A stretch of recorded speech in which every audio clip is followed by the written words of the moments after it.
because legislation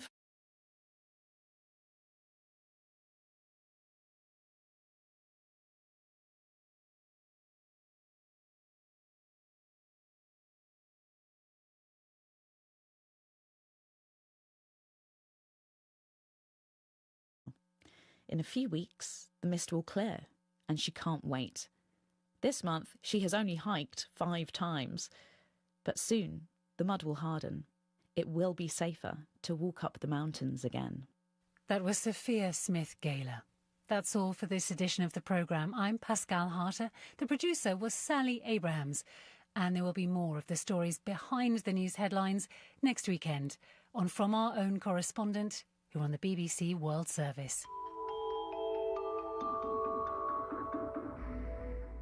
That was the BBC programme From Our Own Correspondent. I'm Saroja Coelho. Have a great day.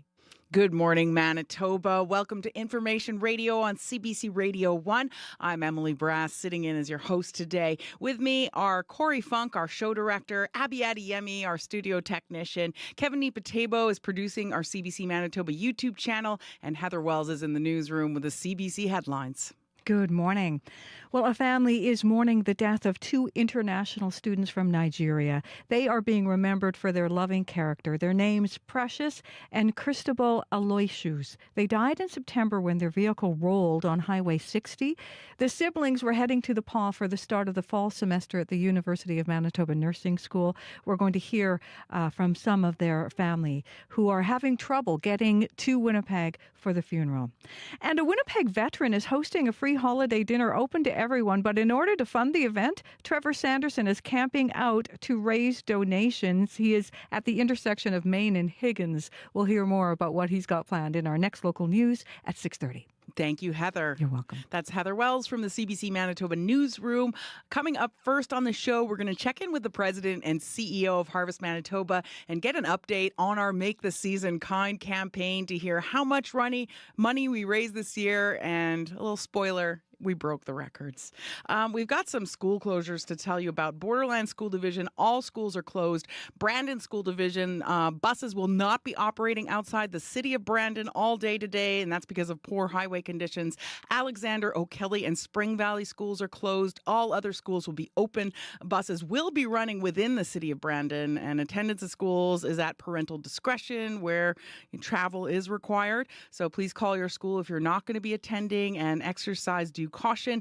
And of course, we do have a number of highway closures in Western Manitoba. Corey Funk will bring the details on that later. Periods of light snow and local blowing snow today in Winnipeg. It's going to be windy again, and temperature's going to fall to -11 this afternoon. It's going to be a cold wind chill value. In Brandon, periods of light snow today, breezy as well, high -6. And in Thompson, cloudy with periods of light snow. Starting this evening, it's going to be breezy with a low of -21. That's for tonight. For today, I don't know why I don't have that. Apologies. And we're going to have World Report coming up next. On Q with Tom Power. The Canadian folk musician Valdy has been making records and crisscrossing the country for over 50 years. He joins me to talk about his iconic 1972 hit rock and roll song and what keeps him playing shows every year, even at 79. That's coming up on Q, followed by Commotion with Elamine Abdel Mahmoud on CBC Radio 1, the CBC Listen app, and everywhere you get your podcasts. This is World Report. Good morning, I'm Stephanie Skandaris.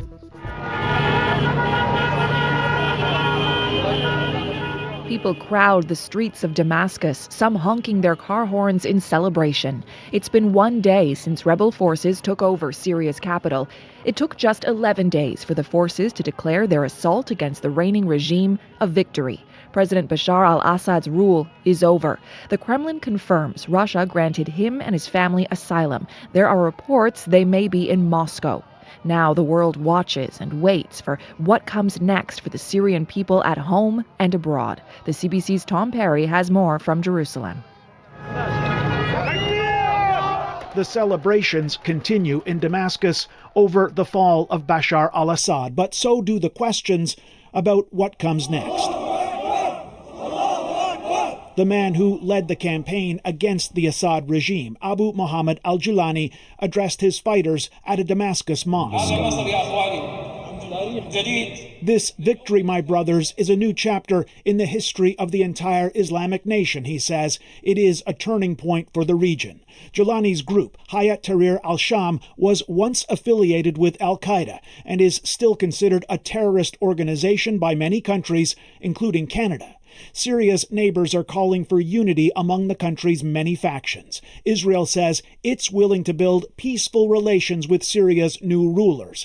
But at the same time, it's sent troops into a buffer zone and beyond, along its border with Syria in the Golan Heights. And it's keeping up airstrikes against weapon sites in Syria to prevent those arms from winding up in the hands of Israel's enemies.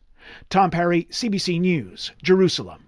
One of the American hostages held longest in Syria is Austin Tice. Last night, U.S. President Joe Biden told reporters he believes Tice is still alive and his country will try to bring him home. We believe he's alive. We think we can get him back, but we have no direct evidence for that yet. We have to identify where he is. Tice is a freelance journalist who was covering Syria's civil war. It's believed he was taken hostage near Damascus in 2012. No government or group has claimed responsibility for his disappearance, but U.S. officials have said they believe he was being held by the Syrian government. Well, many people who fled Syria's brutal civil war now call Canada home. They're celebrating what they hope will be the end of violence and war in their homeland. Sam Sampson has that story. Under freezing rain and snow, dozens of people lined the steps of Manitoba's legislature, filling Winnipeg's skies with slogans against the now-toppled Assad regime in Syria. And here we are, Liberation Day. Maysoon Darwish fled Syria as a human rights activist. She came to Winnipeg, where she hasn't stopped dreaming that one day her country would be free. We are united today to build free Syria based on democracy, civil society, human rights, and peace. Can hear them now. It's amazing. They said we're all Syrians are one. Syrian Kurd Demet Zagros is hopeful democracy, not dictatorship, will govern Syria next. It's foggy future. We know what's going to happen. But if we took the Assad regime down, I think Syrians are capable to take any other dictator down. In Edmonton, hundreds celebrated the rebels' swift movements hours before Damascus officially fell. Bashar al-Daib escaped that city in 2013 for fear of detainment and torture. He's a clinical dietitian in Edmonton now with a young family. My son, he's 6 months now. He's going to know about the bright side of this history. Newfoundland has become my home. From St. John's to Vancouver, Syrians sang of freedom and for the first time in years, hope to possibly return home. Sam Sampson, CBC News, Edmonton. 5분, 10분 전에 내란 수계 피해자 윤석열 씨는 출국 금지 당한 거죠? 예, 그렇습니다. An official with the South Korean Justice Ministry confirms President Yoon Suk-yeol has been banned from leaving the country. There are growing calls for Yoon to resign after his failed attempt to impose martial law last week. Yoon has apologized for the move he said was aimed at anti-government actors in the opposition. Yoon barely survived an impeachment vote in Parliament on the weekend. His People Power Party made a deal. It states Yoon will shorten his term and no longer be involved in any foreign or domestic affairs. Yoon Suk-yeol is also being investigated for treason. Rap mogul Jay-Z is being accused of raping a 13-year-old girl in a lawsuit that also alleges Sean Diddy Combs took part in the act. The lawsuit was amended in a U.S. federal court yesterday to name Jay-Z. The alleged assault happened at a house party after the 2000 MTV Video Music Awards. Jay-Z is denying the allegations on social media. He calls the lawsuit a blackmail attempt by the plaintiff's lawyer. A serial fraudster who posed as a fake nurse in BC will be back in court today for the start of her sentencing hearing. She's pleaded guilty to assaulting patients by IV injection. She also has a criminal record that spans decades and several provinces. Yasmin Ranaya has a story. Bridget Cleroux treated nearly 1,000 patients at medical facilities in Vancouver and Victoria, but was never licensed as a nurse. She got hired in 2020 after submitting a real nurse's resume. It's so violating Some of Cleroux's patients spoke to CBC News in 2021 when they discovered she was a fraud. Paige Morris had a surgical abortion. I can't wrap my head around how something like that could happen here. Cleroux has pleaded guilty to 11 charges, including fraud and assault. In the eyes of the law, the IV injections that she administered were assaults because patients had not consented to being jabbed by a person with no medical qualifications. I was in a very compromising position. Cleroux gave Sasha Timku pain medication during her surgery to remove a polyp from her uterus. I felt pain, extreme pain from start to finish. Over the last 3 decades, Cleroux has been convicted of fraud-related crimes in Quebec, Alberta, and the United States. She's currently serving a 7-year sentence for posing as a nurse in Ontario. Her BC sentencing hearing is expected to wrap up on Tuesday. Yasmin Ranea, CBC News, Vancouver. For a decade now, Calgary's unemployment rate has often trended higher than the national average. Last month, it recorded the largest month-over-month increase in unemployment of any major Canadian city. But experts say it's not because of layoffs. The CBC's Paula Duhatschik has more. There's no denying that Alberta in itself is attracting a lot more people. Christina Schultz is recruitment manager with About Staffing. In the last few years, she's been getting more calls from job seekers in Ontario and BC.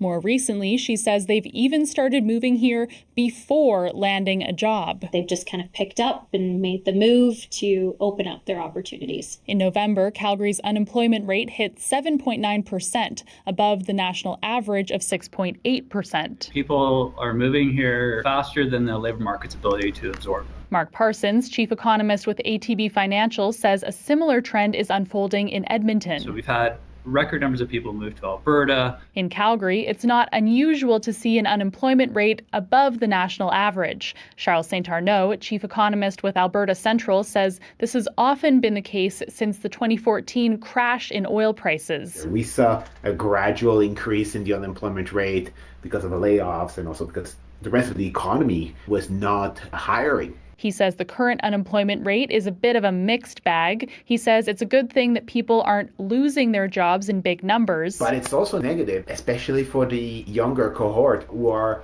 graduating and entering the labor market. St. Arnaud says he's expecting population growth will start to slow down in the year ahead, which could give the labor market a chance to absorb those extra job seekers.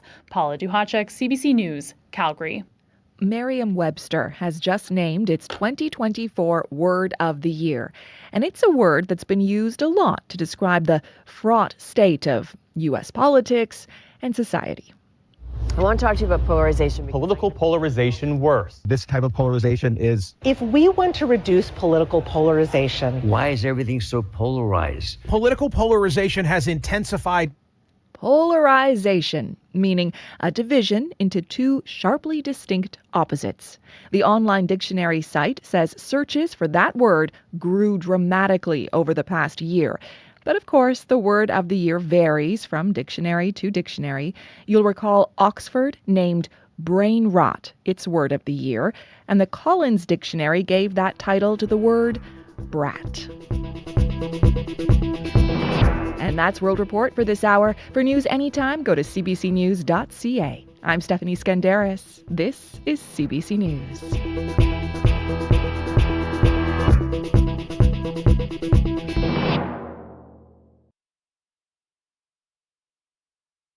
Manitoba. You're listening to Information Radio on CBC Radio 1. I'm Emily Brass, sitting in as your host today. Here's what's coming up on the show. Nearly 3 years after hundreds were arrested in the capital, Canadians are still debating the merits of the Freedom Convoy. We'll check in with a CBC journalist who's been following the joint trial of Convoy leaders Tamara Leach and Chris Barber.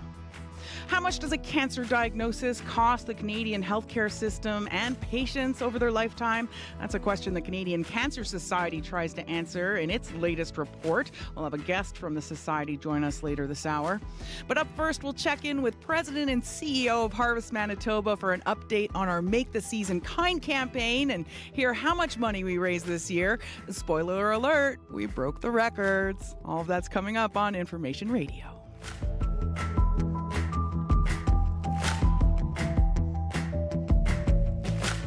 Time now for the news headlines with Heather Wells. Good morning. Well, news of the fall of the regime of Bashar al-Assad in Syria brought Winnipeggers with ties to that country together yesterday. Dozens at the steps of the Manitoba Legislative Building, marking what they are calling a turning point in Syria's history. We'll hear from some of the people who were there. And people in Leaf Rapids are concerned about the future of their hometown. Hundreds left that northern community after the nearby mine shut down 2 decades ago. And some say that the town is in danger of dying. We're going to hear what First Nations and the federal government have been discussing in relation to Leaf Rapids coming up in our next local news at 6:30. Thank you, Heather. You're welcome. That's Heather Wells from the CBC Manitoba newsroom. We've got a bunch of school closures to tell you about. All Prairie Rose School Division regions are closed today. Also because of extreme weather and hazardous driving conditions, schools in the Hanover School Division are closed. Also in the Lord Selkirk School Division, no buses are running. Staff are not expected to report to work. In the Seine River School Division, buses are canceled. There's no in-person learning for students. Staff do not report to the workplace, but it is considered a workday for teachers and divisional office staff. Buses are canceled and schools are closed in Evergreen School Division. All schools in Borderland School Division are also closed. And the Brandon School Division buses will not be operating outside the city of Brandon all day today because of poor highway conditions. Alexander, O'Kelly, and Spring Valley schools are closed, and all other schools will be open. Buses will be running within the city of Brandon, and attendance at schools is at parental discretion where travel is required, and you're asked to please call your school if you're not going to be attending. Well, all of this has us wondering what's going on with the weather. Here's Abby Adiemi with the latest. Yes, this is all due to the system that came our way yesterday with that blowing snow and the heavy snowfall we saw in the southern parts of the province, and that will definitely be affecting you this morning. Allow yourself enough time to leave the driveway, your parking lot, and also on the roads, because it's going to be something you need to take into consideration as you start your day. Now, across the regions, we should see light snow still. Most of the province will get that, with temperatures dropping throughout the day. Currently, Winnipeg, we are at -8 with this light snow falling. For Winnipeg and surrounding areas, we will see this period of light snow with some blowing snow at times. The winds will feel breezy from the northwest, making it chillier as temperatures will be dropping to around -11 degrees this afternoon. And then for tonight,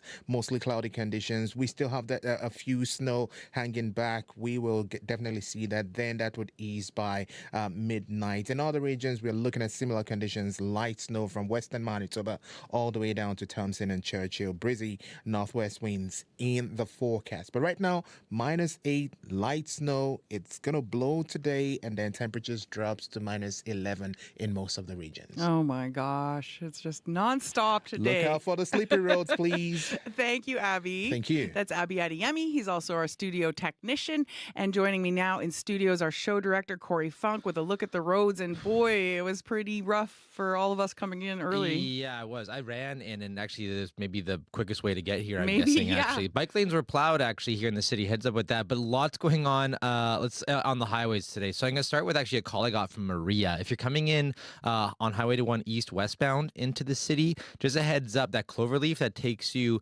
south onto the perimeter, there's actually 4 semis stopped on that cloverleaf, she says, essentially more or less blocking it. She said you can skirt around, but you have to go real slow to get around on that cloverleaf. So that's westbound Highway 1 East, trying to turn south onto the perimeter. So look over that. Maybe some backups there if you're trying to get on there today. Lots of highway closures as well. I'm going to start with actually a recent highway closure. Highway 16 just north of the intersection with Highway 1 West is now closed. That is because of a train derailment. So that's just northeast of Port La Prairie. So do look up for that. Also, lots of highways closed in western Manitoba this morning as well, particularly around Dauphin. So Highway 5 through kind of that run runs just south of Dauphin there, running from Grandview all the way down, takes you down like through Riding Mountain, Kelwood area. So heads up there, as well as Highway 50 from Silver Ridge to McCreary, Highway 278 from Highway 50 to Ebb and Flow, as well as Highway 10 from Minnedosa to Erickson. Just take a look at Manitoba 511. I've got it actually up on YouTube right now. Highway closures, but mostly around Riding Mountain area. Those highways are closed this morning. If you have any other updates for me, give me a call on the CBC commuter line. I'll let folks know what you're seeing out there. That number, 204-788-3093.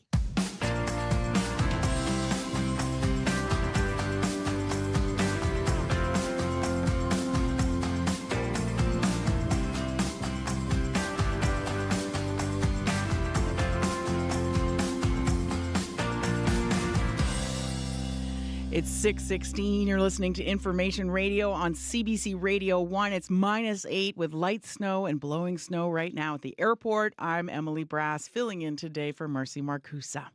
Well, the call went out and Manitobans responded in a big way. Every year, CBC teams across Canada come together to help make a difference in their communities. CBC Manitoba's annual charity Make the Season Kind was another success this year, bringing in close to $500,000 in donations for Harvest Manitoba. We had a full day of programming on Friday with live music, bringing you stories about people who rely on Harvest to put food on the table. And this year, donations were matched by Dave and Elena Forgan and Sure Good Foods for up to $250,000. Vince Barletta, president and CEO from Harvest Manitoba, joins us now over Zoom to talk about how the campaign went. Good morning, Vince. Good morning, Emily. So exactly how much money was raised this year? You have the total? I sure do. And I got to say, another record for this event. Actually, with the money that came in over the weekend, the total is now $504,296. So, Emily, we made it over $500,000. What a result. Oh my gosh, that was our goal. And it was starting like near the end of the weekend. It looked like, are we going to make it? I'm so thrilled to hear we did it, Vince. Well, we did it. And a big thanks to all Manitobans who gave their donations over the course of Friday and over the weekend. And a big thanks to you, Emily, and everybody at CBC Manitoba for all the incredible support. It was a wonderful day of stories and music. And a big thanks to all the volunteers at Harvest as well for answering those phones and taking those pledges. Well, and thanks to you, Vince. I don't think anyone had a longer day on Friday than you. You were here for the whole morning show and through the afternoon show. Like, that was a long day. How does it feel knowing, like, we hit that, we went over $500,000? Like, what are you thinking now?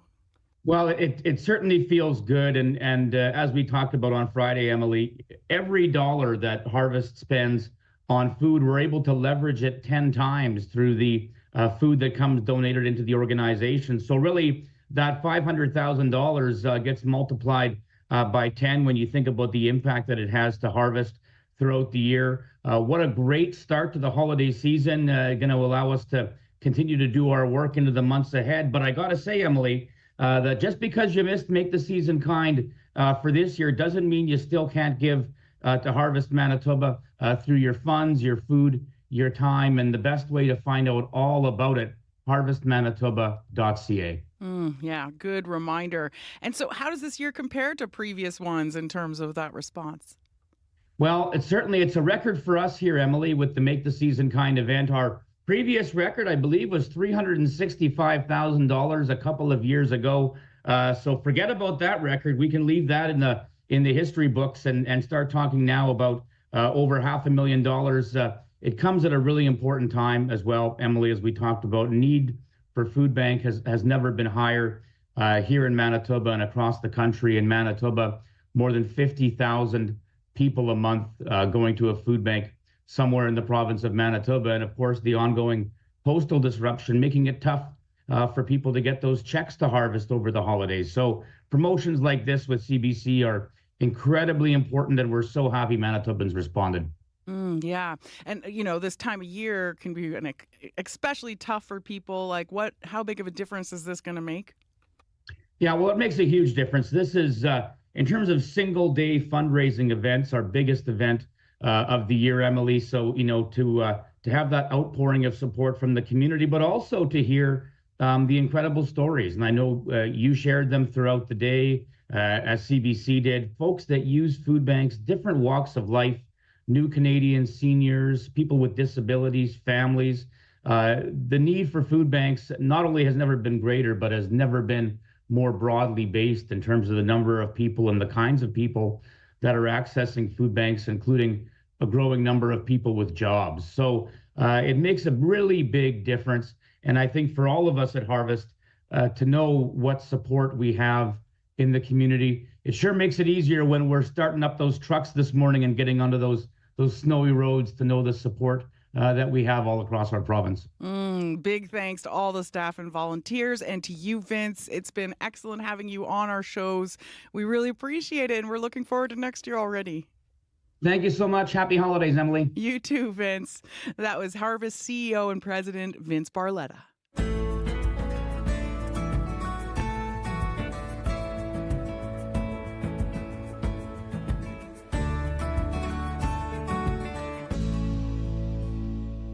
Coming up on 622, you're listening to Information Radio on CBC Radio 1. And a warning now, the next story will contain some harsh language. Well, do you remember this?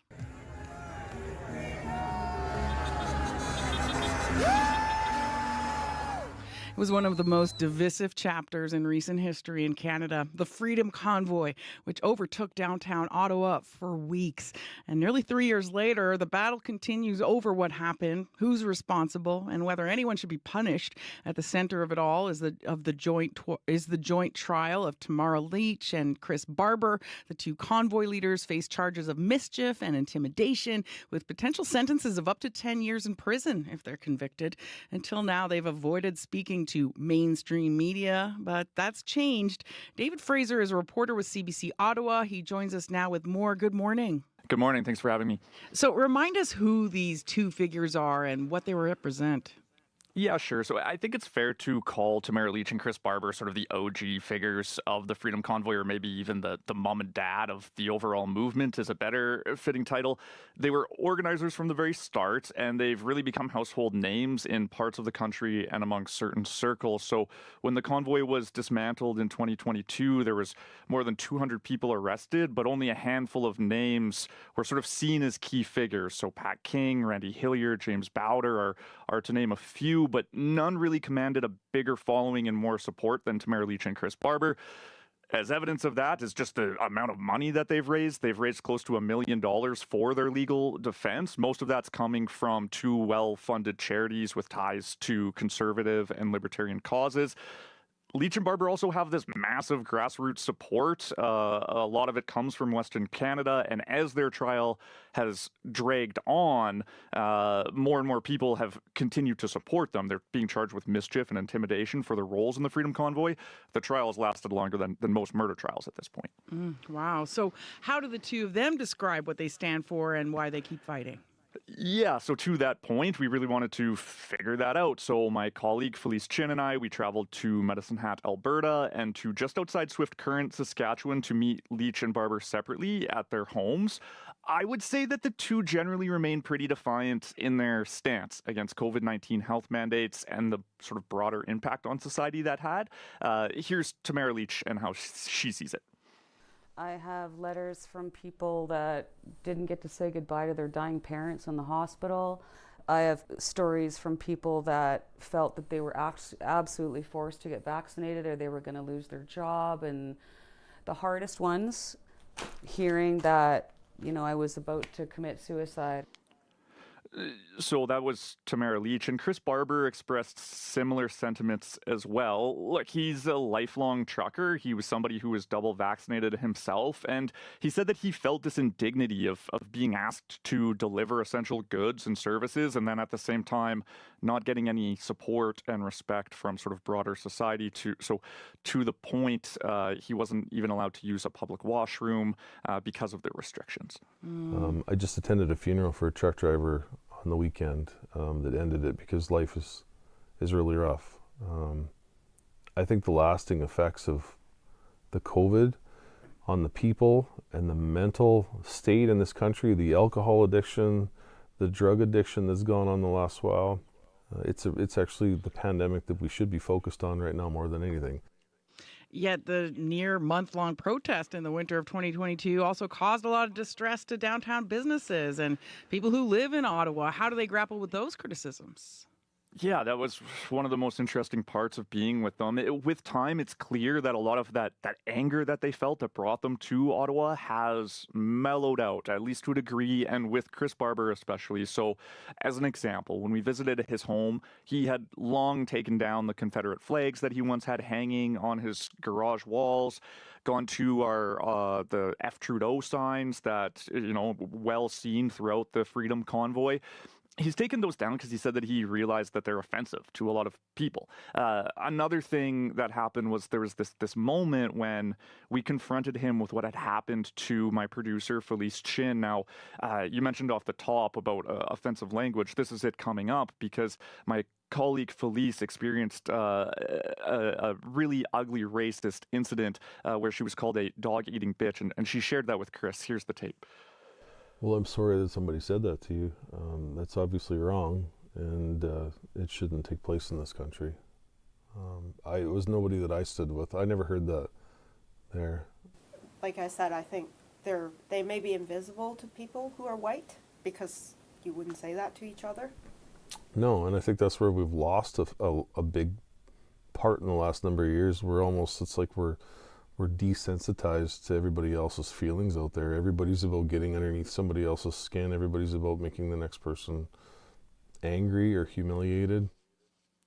Emily, you can really hear there. He was pretty shaken in the moment. I can say sitting there that it was obvious that he was struck by hearing the comment that Felice shared with him. And in fact, when the cameras were off, he gave Felice another apology and a hug. So he was clearly impacted by it. So, but I mean, did you sense any sign of reconciliation from him? Yeah, so definitely some signs, and to be fair, I think that was kind of one of them between Felice and Chris, but overall the message is really mixed. So for Tamara Leach, she's clearly got a lot of pride in what they've done and a bit of recognition in the feelings towards Ottawa residents, but she really seems sorry, not sorry when it comes to the people in Ottawa. I mean, and I don't mean I'm not sorry, as in I don't have a heart. I mean, I'm sorry that they felt that way, and I'm sorry that they have so much negative energy in their hearts about it. Because for some of us, it was such a beautiful experience. You can see what I mean there by that sort of sorry, not sorry attitude. To both Tamara and Chris's credit, they opened their doors to us, Felice and I, at CBC. That's a first for mainstream media and something worth mentioning. Okay. But where does that leave, like, the wider residual freedom movement? Yeah, so without doubt, the Freedom Convoy, it's left a permanent mark on the capital. Here in Ottawa, there's a bikers church that has become a de facto home base for Convoy supporters. Some of the people who came to protest back in 2022, they just live here in the city now. And on any given day, if you go to Parliament Hill, you'll see this group of ragtag demonstrators with signs. They've protesting everything from vaccines, carbon tax, gender ideology. They're blasting loud music. Some of them are calling Justin Trudeau a traitor. There's also a group of counter-protesters that's regularly showing up, and this is sort of the residual effect of the Freedom Convoy. They're getting into shouting matches, these two sides, sometimes filming each other, posting it on social media. Sometimes bylaw steps in and they'll get tickets. Leach and Barber, for what it's worth, not really involved in what's happening with that anymore. They're involving themselves by doing things like going on the speaking circuit, so they're supported by libertarian entities. They appear on alternative right-wing media fairly regularly. When we met Barber, he revealed to us that he was recruited to enter into politics provincially in Saskatchewan. He wouldn't tell us which party and isn't interested, at least for now. In any case, a lot still going on in sort of the broader movement. And right now, what a lot of people involved in the movement are looking for, or looking at rather, would be a decision on the criminal trial that's expected for Leach and Barber. We're hoping to get that in March. Whatever happens there, it's likely one of the two sides will appeal. So it will keep going, we're expecting. Thank you so much, David, for this update. Thanks for having me. David Fraser is a reporter with CBC Ottawa. The news is next. This is CBC News. Good morning. I'm Heather Wells in Winnipeg. It's a snowy start to the week. Periods of light snow and local blowing snow continuing. Gusts at times to 50 from the northwest. That means our temperature is falling today to minus 11. And southern Manitoba is getting going in a snowy mess. So that winter storm yesterday left up to 20 centimeters in some areas.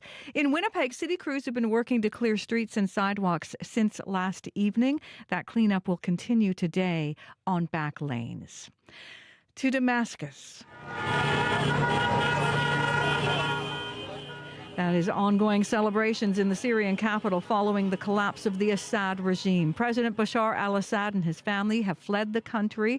They have been granted asylum by Russia.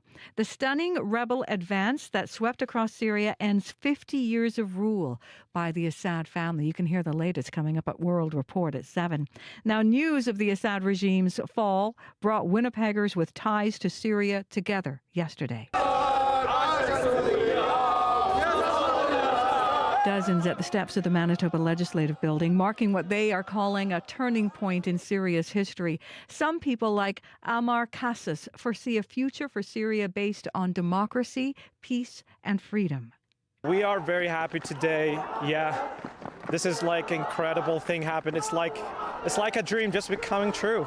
Kassas says the regime's end is something he never thought he'd see in his lifetime. People in Leaf Rapids say they should have a bigger say in the northern Manitoba town's future. That community lost its mayor and council in 2019, and it's been under provincially appointed administration ever since. Irvin Biggity was Leaf Rapids' last mayor. There's a number of things that are slowly being done, but they need to be done. We shouldn't have to wait until somebody dies or there's a crisis before we start to think, oh, we should do something for the Leaf Rapids people. Now, people in Leaf Rapids worry their town is slowly dying. They say the health care center and other services are in disrepair. Northern First Nations and the federal government are discussing the possibility of turning the once booming town into a reserve. A family is mourning the death of two international students from Nigeria. Precious and Cristobal Aloysius are being remembered for their loving character. They died in September when their vehicle rolled on Highway 60. The siblings were heading to the Paul for the start of the fall semester at the University of Manitoba Nursing School. Vera Kaide is president of the Nigeria Association of Manitoba. We can't put a price to the loss our community suffered. We cannot put a price to the loss and grief the family, the parents, the friends, their close friends suffered from their untimely death. A funeral service will be held for Precious and Cristobal this week in Winnipeg, but some of their relatives will likely miss it after being denied Canadian visas. A Winnipeg veteran is hosting a free holiday dinner open to everyone. But in order to fund the event, Trevor Sanderson is camping out, trying to raise donations. The 54-year-old has been sleeping in a fishing tent at Main and Higgins since last week, braving cold and blowing snow for 10 days. I do this completely on my own. We don't belong to an organization. We don't belong to a church. This is just us giving back to the community. So it's 100% going back. So it makes it a really caring experience. Sanderson says donations have been pouring in, filling barrels with toys and food, and he says he will stay at that intersection for the rest of this week. First game back after a road trip. Now he fires and scores! Kyle Connor in the second period on TSN. That was the first goal of the game, but the Jets would lose that lead and the Columbus Blue Jackets take it 4-1. It was Winnipeg's third game in 4 nights. Coach Scott Arneal says he won't use the excuse of a busy schedule. Well, we're never going to use that one. There's too many teams. I can show you everybody else's schedule. They're doing the same thing. Winnipeg now gets a day off before hosting the Boston Bruins in town tomorrow night. You can find more news updated throughout the day, including the latest on that game. All you have to do is head to cbc.ca/Manitoba. A bit of a rough start for you this morning, Heather, as you came into work? You know what? The streets were great. Got to work, no problem. I just could not get into the parking lot. Oh, it was deep. Our parking lot had not been cleared, and poor Heather got stuck in the middle of it. Yeah, I got stuff. And you know what? Like, even the gate wouldn't open. So once that got fixed, then I couldn't get in. Oh, what a nightmare. And luckily, Abby Adiyemi and Corey Funk came to the rescue. And our security guard, our Joe. security guard, Joe, of course. They were all out there pushing and got Heather clear. So I'm glad. They're my heroes this morning. You guys are the best. Thank you, Heather. Thank you. Thank them. Yeah, and thanks to everyone who helped Heather get here and do the news.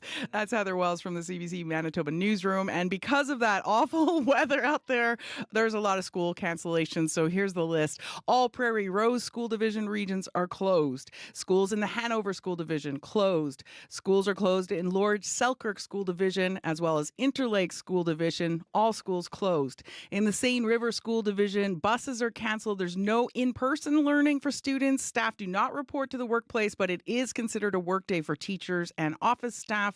Schools are closed in Evergreen School Division, Borderland School Division, all schools closed. In Brandon, the buses will not be operating outside the city. Alexander, O'Kelly, and Spring Valley schools are closed.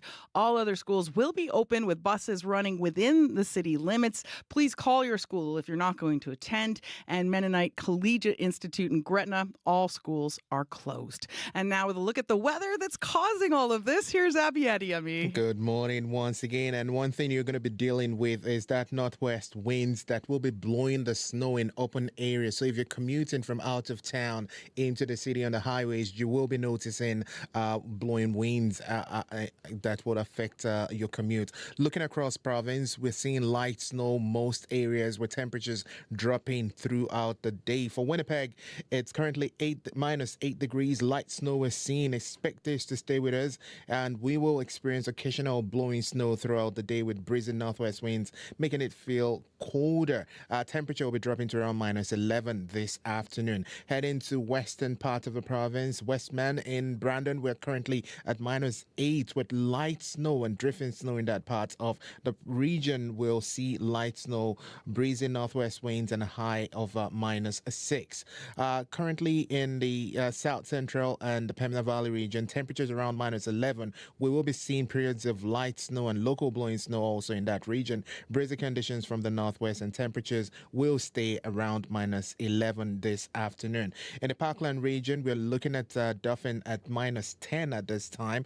Today in that region, we should see light snow, breezy conditions this morning, ease into light winds this afternoon. Highs will only be around -8. For Gimli, you're sitting at -9 with snow falling at this time. The Interlake region will see light snow, local blowing snow, and breezy northwest winds, and temperatures will stay around -11 this afternoon. Both the Pamphlet Floor are sitting at -8 at this time with light snow. Expect breezy conditions this afternoon with a high of -7. And moving up north to Thompson and Churchill, we're looking at Churchill at with Thompson actually at -15 at this time, seeing light snow. Expect more light snow today with breezy northwest winds and a high of -12. And then for Churchill, we're seeing temperatures around -14. Light snow also, periods of light snow will stay for most of the day.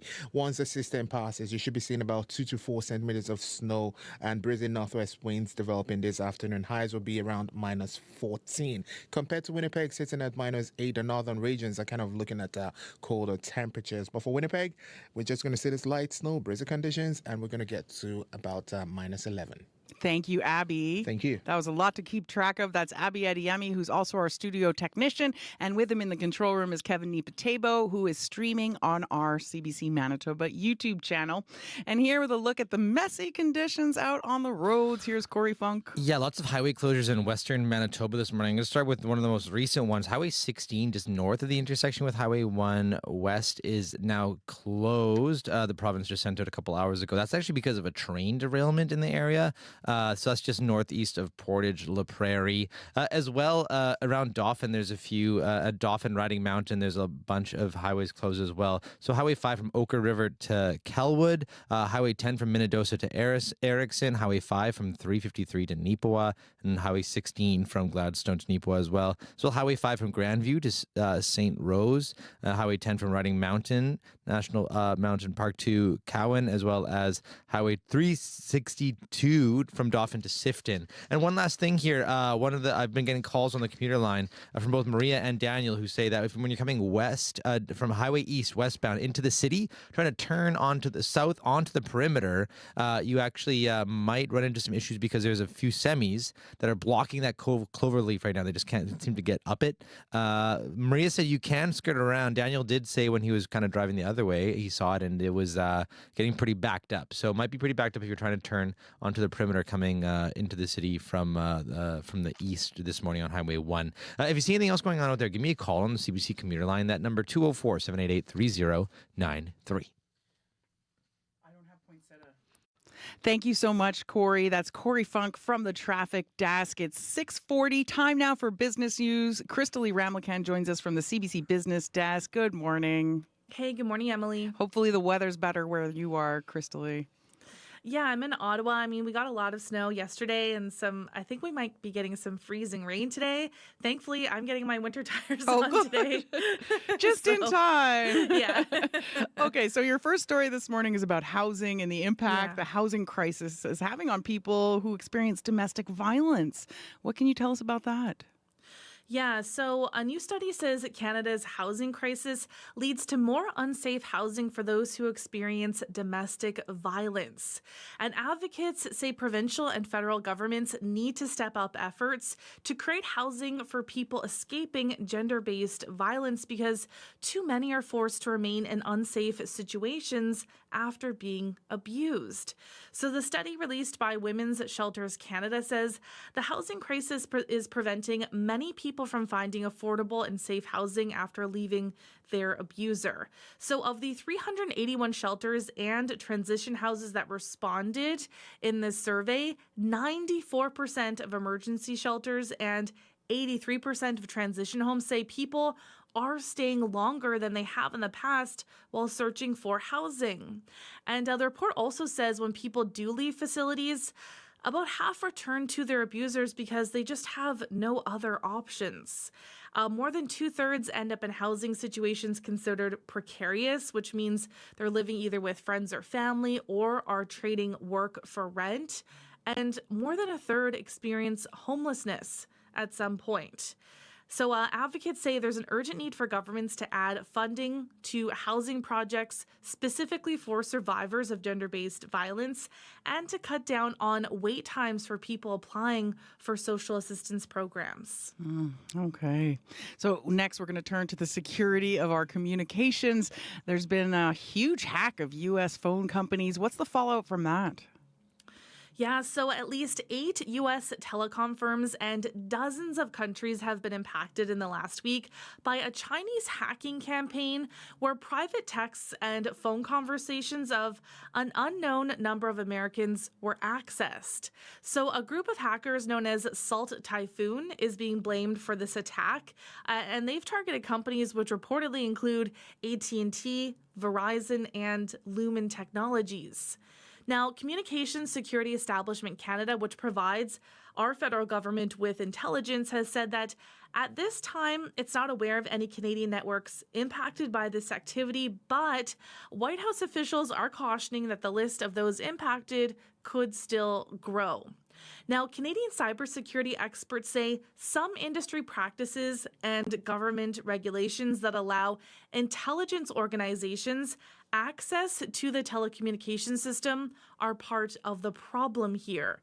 So experts say these attacks are made possible in part because governments have prioritized the objective of surveillance over the security of the entire network of users. So security researchers have warned that these legal backdoors that governments use to monitor things like crime and espionage can also be exploited by unwelcome actors. Wow, good reminders. So, Crystalie, as we get up to this very busy travel period, how's the weak Canadian dollar affecting all those holiday travel plans? Yeah, well, those in the travel industry are seeing more Canadians staying in country due to squeezed budgets, lower domestic fares, and now a slumping currency. So, this trend is not one that some would have anticipated 2 years ago when COVID measures lifted and so many people were very eager to travel. So the number of Canadian flights bound for the United States this December is slated to fall 2.5% compared to last year, and that's according to aviation tracking firm Syrian. Meanwhile, domestic flight capacity is set to jump nearly 10% this month compared to last December. That extra flight capacity has actually helped push down domestic flight prices for some. So some people think that that's encouraging people to stay in Canada this holiday season. Okay, check out those prices, everybody. What's happening in the market so far, Crystal Lee? So in Europe, markets are mixed with investors weighing geopolitical turmoil.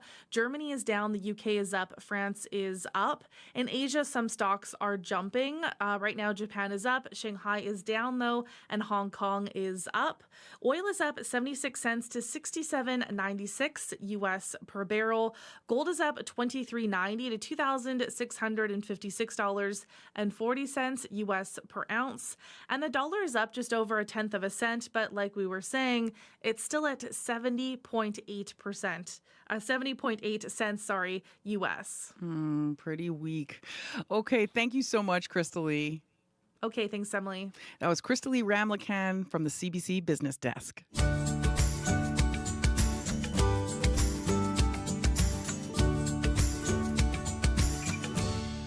It's 6:46. You're listening to Information Radio on CBC Radio 1, 89.3 FM and 990 AM in Winnipeg. You can also hear us around the world on the CBC Listen app or check us out on the CBC Manitoba YouTube channel.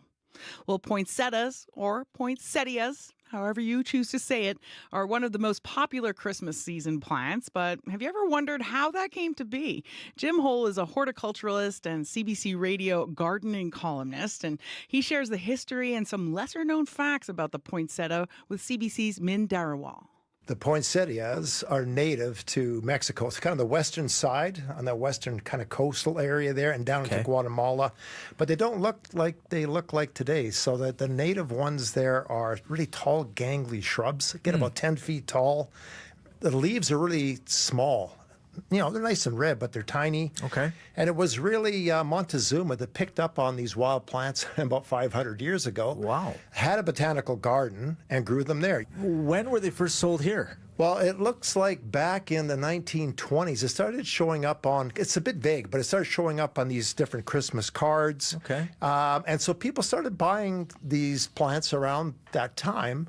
But they were, again, that gangly plant. They were shorter, but they had a bad habit of dropping leaves. So they weren't really all that great. People weren't too fussy about them. They grow them in a pot with other plants. Like, for example, ferns. They'd leave holes in the pot, put the poinsettia stick in there, and then they would last for a bit. They would die off, and then, had some ferns left over. So they really got the beginning there. What really spurred them on was the fact that they discovered that they actually could get them to have branches coming out the side. So if you look at the poinsettias now, you don't just see that single stick that's really tall and with one little measly flower.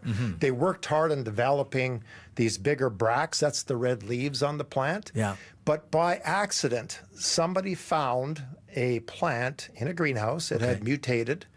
And now all of a sudden from the sides, all these flowers are coming out. And they couldn't figure out what the heck happened. Why did this happen? And what it was there's a bacteria called a phytoplasma that got into the poinsettia and it created these side branches. So that's really spurred on further breeding of these plants into what we see today. And why are they called poinsettias? Well, it's actually a politician in the States who became the ambassador, Joel Poinsett. He became the ambassador to Mexico. But what he really loved, though, I think beyond politics, was just collecting plants. And he collected all kinds of plants, sent them back to the States, trying to see if any of these plants had potential. So he was really the guy that got the poinsettias back. And as a result, they're named poinsettias. Jim Hole is a horticulturist and a CBC gardening columnist. And in case you were wondering, in Mexico, poinsettias are known as Flor de Nochebuena or Christmas Eve flower. I'm Nala Ayed, host of Ideas. Are there better ways for us to talk to each other? And could that help us build a better society? Novelist and poet Ian Williams wants to start a conversation about conversations. The 2024 CBC Massey Lectures on Ideas. What I mean to say, remaking conversations in our time. Find Ideas wherever you get your favorite podcasts. 10 minutes before 7 o'clock, you're listening to Information Radio on CBC Radio 1. I'm Emily Brass. Well, we often hear about the health consequences, but what is the economic impact of cancer? It's a question the Canadian Cancer Society has set out to answer in a new report. By looking at our healthcare system and patient experiences, they've painted a picture of cancer's financial toll. To learn more, we've reached Stephen Piazza. He's the Director of Advocacy at the Canadian Cancer Society. Good morning. Good morning. Thank you for having me. Well, thanks for joining us. What does this analysis reveal about the financial burden of cancer on our healthcare system? So today's report reveals that cancer costs the average patient in Canada nearly $33,000 in their lifetime. And this means that people with cancer and their caregivers are projected to shoulder about 20% of Canada's total cancer costs, amounting to a staggering $7.5 billion in 2024. And we know that this number is expected to climb over the next decade to $8.8 billion per year. And that's largely driven by the rising cost of living and more people in Canada facing a cancer diagnosis due to a growing and aging population. And so what about the financial costs for individual patients? Yeah, so of that $33,000 figure, you know, the direct out-of-pocket costs, so things you might be paying cash or credit for, amount to, on average, about $16,000. And then it's about $11,200 in costs related to time lost receiving care, and then $5,500 in indirect costs related to lost earnings and income. And, you know, that direct out-of-pocket cost could include things like prescription drugs and pharmaceuticals, travel and accommodation to and from appointments, assisted devices, home care, oncofertility support, and side effect management supplies. So from the point of diagnosis, costs really begin to add up. Yeah, really. Are there any stories from patients or maybe points in the data from this report that really stand out to you? So we hear from people facing cancer all the time about the financial burden that comes with a cancer diagnosis. You know, and what really stands out for a lot of people is that you may think in a country like Canada, where we have universal health care, cancer wouldn't come with a bill. But this report, you know, sort of shows the contrary, that there is a cost. And, you know, unfortunately, financial hardships can contribute to worse health outcomes, with some opting to delay or forego aspects of their treatment because of that price tag. Wow. So, I mean, you're touching on it, but why is it important to look at the economic cost of cancer? You know, the cost, the price tag should not inform, you know, treatment outcomes. And that's really the disappointing thing, that financial hardship can contribute to those worse health outcomes. But now that we've quantified the problem and we sort of, you know, have these costs available and counted, we could really begin looking at what are the solutions? How do we solve this to ensure that no one in Canada, you know, goes without care just because of where they live and the costs associated with that? Oh. Stephen, how hard is it for you to hear stories like that, you know, people say they choose not to take medications because of the cost? There's so many stories from so many people that are absolutely crushing and really, you know, motivate you to drive change and come together and look for solutions. So, you know, we're calling on everyone to join us and visit cancer.ca/cost of cancer. Sign our petition where we'll deliver to elected officials to really start challenging all governments to work together on solutions. And, you know, federally, that could be things like streamlining regulatory standards, approval and funding decisions to speed up access to cancer drugs, and making the Canadian caregiver tax credit refundable to really start to give some money back to all of these costs, to account for all of these costs that you might face when going through cancer treatment. Provincially, it includes things like better job protected leave to make sure you have a job to go back to after you take time off for treatment and recovery. Yeah. And of course, our health care system, we hear all the time, it's already strained. What other changes do you want to see in the face of these costs for cancer patients? So as a health system, we could work to reduce the cancer burden overall. So reduce the total number of cancer cases. And that would include things like investment into cancer screening and early detection. Because we know that when cancer is found and treated early, it's easier to treat and less costly to manage. So we want to reduce barriers to cancer screening and increase uptake among the population. Okay. Well, Stephen, it's so much to think about. We really appreciate your time this morning on this report.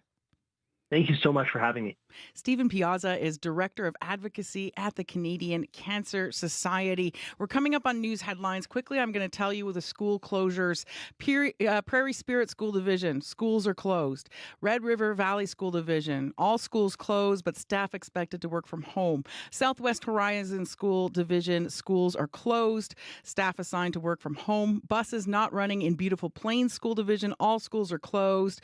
All schools are closed for Fort La Bosse School Division. Prairie Rose School Division closed. Hanover School Division closed. Lord Selkirk School Division closed. Interlake School Division closed. Seine River buses are canceled. No in-person learning. Staff do not report to the workplace, but it is considered a work day for teachers and office staff. Schools are closed in Evergreen School Division, as well as Borderland School Division closed. Brandon School Division, no buses outside the city. Buses will be running in the city. It is considered a school day, although Alexander, O'Kelly, and Spring Valley schools are closed. And Mennonite Collegiate Institute in Gretna schools are closed. Heather Wells has the headlines. Morning. Well, people in Leaf Rapids are worried about the future of their hometown. Hundreds left that northern community after the nearby mine shut down 2 decades ago. Now some say healthcare and other services have been declining. They worry their town is dying. We're going to hear what First Nations and the federal government have been talking about in relation to Leaf Rapids coming up. And a family is mourning the death of 2 siblings, both international students from Nigeria, whose vehicle rolled on Highway 60 in September when they were on their way to start the fall semester at the U of M nursing school in the Pas. We'll hear more on that in our next local news coming up at 7:30. Thank you, Heather Wells. That's Heather Wells from the Manitoba newsroom. And right now it's -8 with light snow and blowing snow at the Winnipeg airport. Lots of messy road conditions. We'll have the full weather and traffic update after national news. And also still to come on the show, they're wooden, they're whimsical, and they're definitely one of a kind. We're talking about Guffle Warfs. We'll tell you about them later on Information Radio. Also, it's a new dawn for Syria. Yesterday marked the end of the country's longtime authoritarian regime after the fall of President Bashar al-Assad. And here in Winnipeg, Syrian Canadians are celebrating.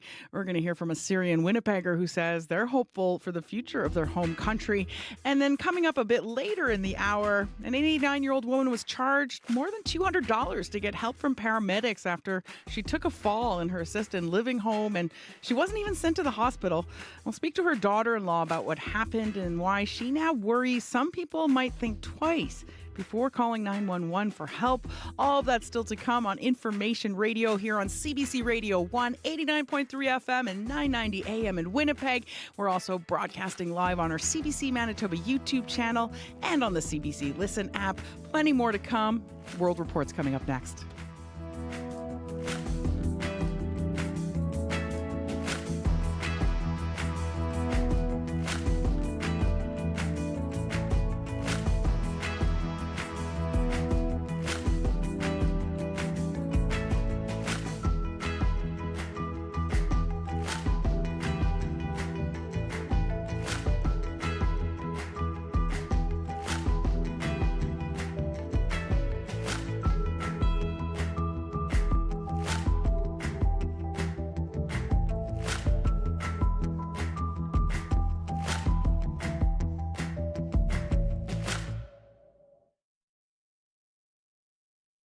Today on The Current. The community is coming out to welcome back our boys, and it could not be a better feeling. When 7 fishermen disappeared off the coast of Newfoundland in July, people expected the worst. 52 hours later, all of them were found safe on a raft 300 kilometers offshore.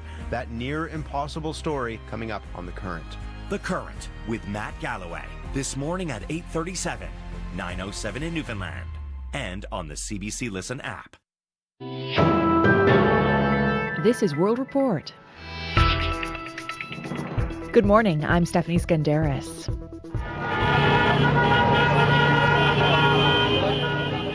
People crowd the streets of Damascus, some honking their car horns in celebration. It's been 1 day since rebel forces took over Syria's capital. It took just 11 days for the forces to declare their assault against the reigning regime a victory. Now, President Bashar al-Assad's rule is over, and the world watches and waits for what comes next for the Syrian people at home and abroad. The CBC's Tom Perry has more from Jerusalem. The celebrations continue in Damascus over the fall of Bashar al-Assad, but so do the questions about what comes next. The man who led the campaign against the Assad regime, Abu Muhammad al-Julani, addressed his fighters at a Damascus mosque. This victory, my brothers, is a new chapter in the history of the entire Islamic nation, he says. It is a turning point for the region.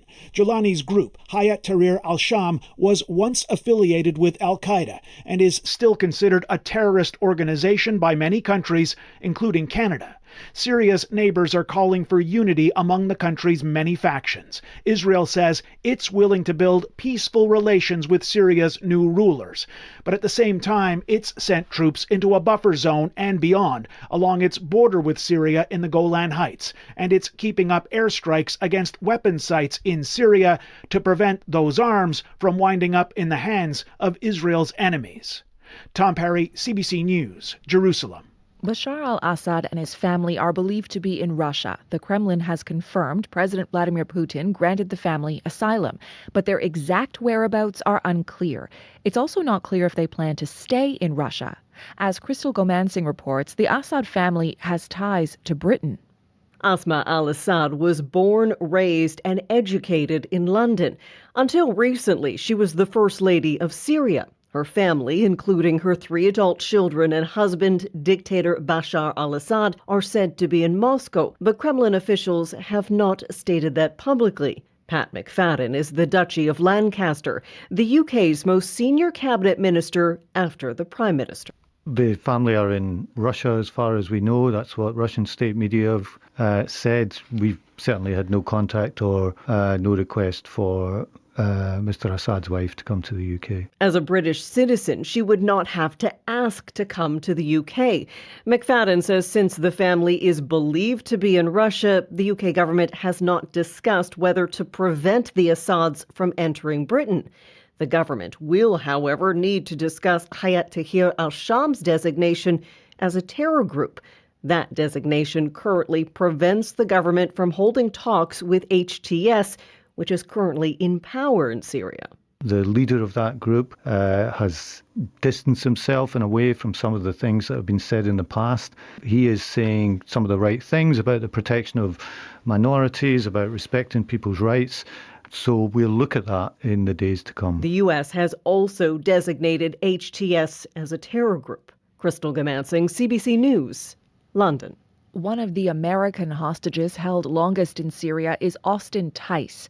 Last night, U.S. President Joe Biden told reporters he believes Tice is still alive and his country will try to bring him home. We believe he's alive. We think we can get him back, but we have no direct evidence of that yet. We have to identify where he is. Tice is a freelance journalist who was covering Syria's civil war. It's believed he was taken hostage near Damascus in 2012. No government or group has claimed responsibility for his disappearance, but U.S. officials have said they believe he was being held by the Syrian government. A mystery disease has the World Health Organization heading to the Democratic Republic of Congo. A group of experts is being deployed to investigate the flu-like illness. It's been linked to the deaths of about 150 people in a remote area of the country. Hundreds more are infected. This is adding to a health system that is already struggling with an Mpox outbreak. Chris Ochimringa has more from Kinshasa. The mysterious disease started infecting people 2 months ago in the southwest of the Democratic Republic of Congo. The area is remote with poor roads and medical facilities. Several patients are reported to have died in their homes because of the lack of treatment. Dr. Roger Kamba is the DRC's health minister. Un syndrome qu'on voit régulièrement, c'est-à-dire fièvre. He says the illness is characterized by fever, headache, cough, and anemia. He also says as many as 40% of those who've fallen ill are children, some as young as 5. The DRC government has raised the health alert to its highest level and sent teams of experts to try to identify the disease and prevent it from claiming more lives. Health workers say close to 400 people have contracted the disease so far. That has raised fears the disease will spread to large cities. Damani Mujinga lives in the capital, Kinshasa. She says she hopes the government finds a solution and clearly tells the population what is going on so that people can protect themselves from the disease. The mysterious illness has been reported at a time when the DRC is grappling with an Mpox outbreak that has infected more than 47,000 people and claimed over 1,000 lives since the start of this year. Chris Ochamringa for CBC News, Kinshasa.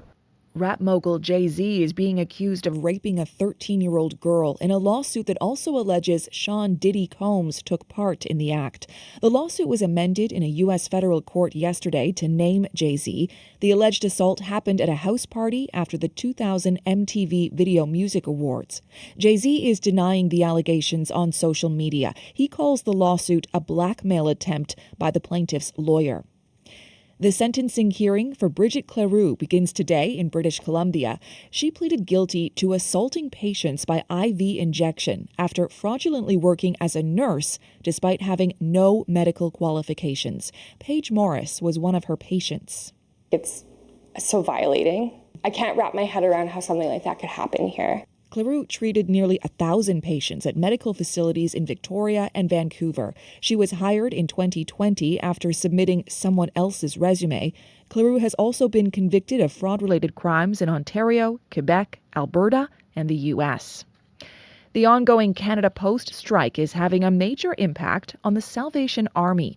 A spokesperson says donations are down 50% since the strike began 25 days ago.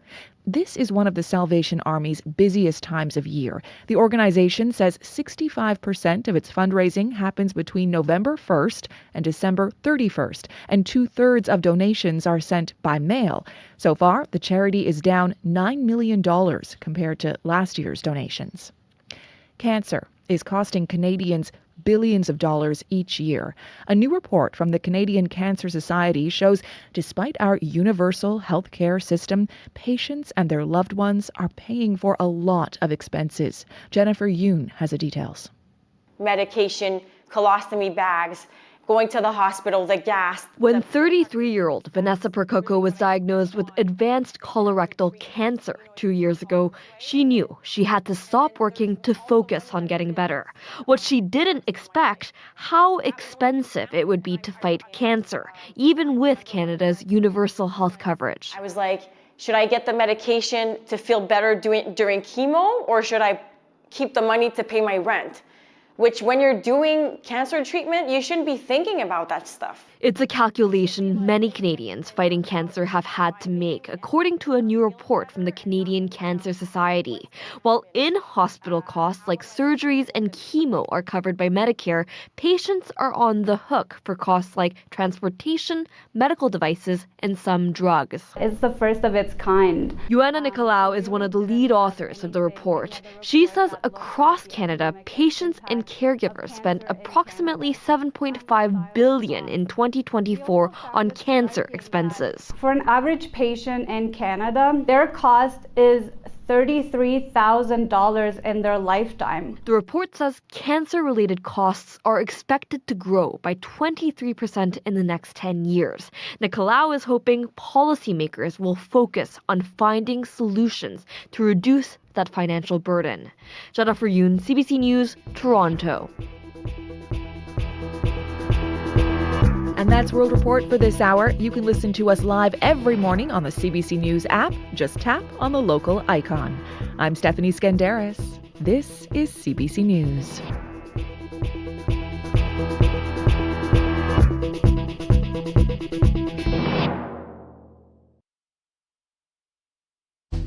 Good morning, Manitoba. You're listening to Information Radio on CBC Radio 1. I'm Emily Brass, sitting in as your host today. Here's what's coming up on the show. A Winnipeg woman says her 89-year-old mother-in-law was charged $237 after calling 911. She needed help after taking a fall. The family says the charges are unfair, especially to those on a fixed income. Later, we'll also hear the latest in our special series with filmmaking students from the CREATE program at Sisler High School. We'll hear about Guffle Warfs and tell you all about them. If you don't know what they are, you're not alone. We'll all learn together. And first, despite a future marked by many uncertainties, one Syrian Winnipegger says it's important to remain hopeful as Syria enters a new era after the fall of President Bashar al-Assad. All that and more coming up on Information Radio.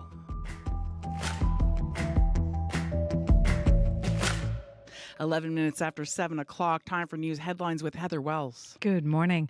Well, people in Leaf Rapids are concerned about the future of their hometown. Hundreds left that northern community after the nearby mine shut down 2 decades ago. Some say health care and other services have been declining ever since. First Nations and the federal government are in talks about potentially turning Leaf Rapids into a reserve. A Winnipeg veteran is hosting a free holiday dinner open to everyone.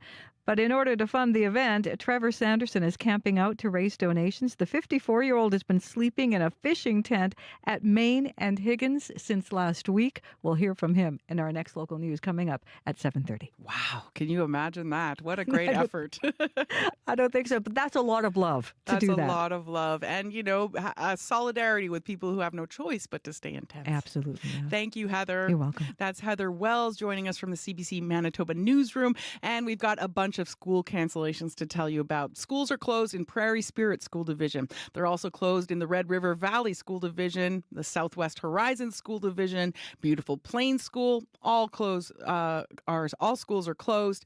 They are also closed in Fort La Bosse School Division, Prairie Rose School Division, Hanover School Division, Lord Selkirk School Division, Interlake School Division, all of those closed.